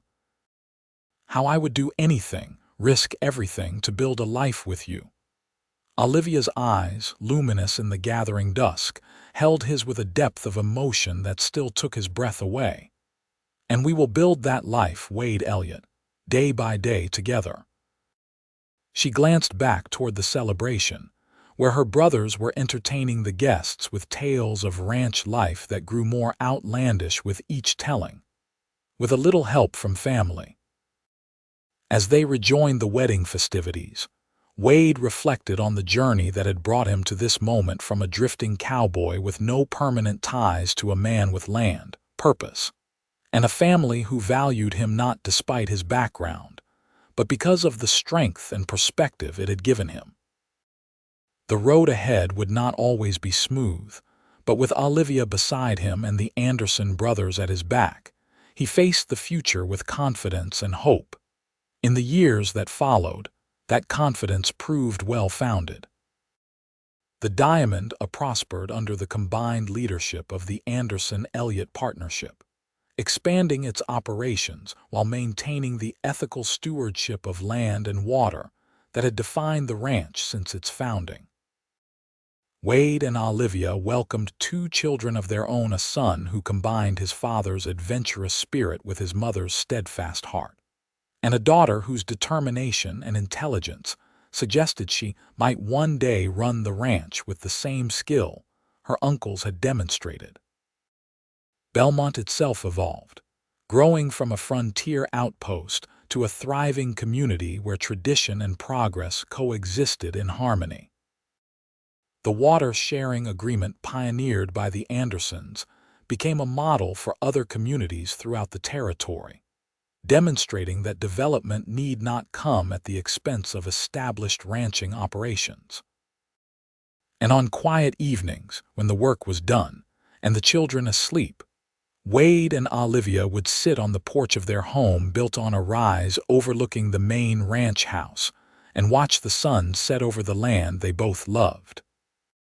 Sometimes they spoke of the future, planning expansions or improvements to the ranch operations. Sometimes they reminisced about the past, laughing over the circuitous route that had brought them together. But always, without fail, Wade would remember that night when Olivia had begged him to leave before dawn, and he had refused, choosing instead to face her brothers and fight for the love they shared.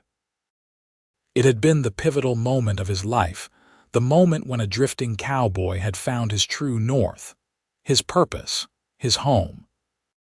And in Olivia's eyes, shining with the same love that had captured his heart that first day in Belmont, he found daily confirmation that it had been the right choice, the only choice for a man who had finally discovered what it meant to belong.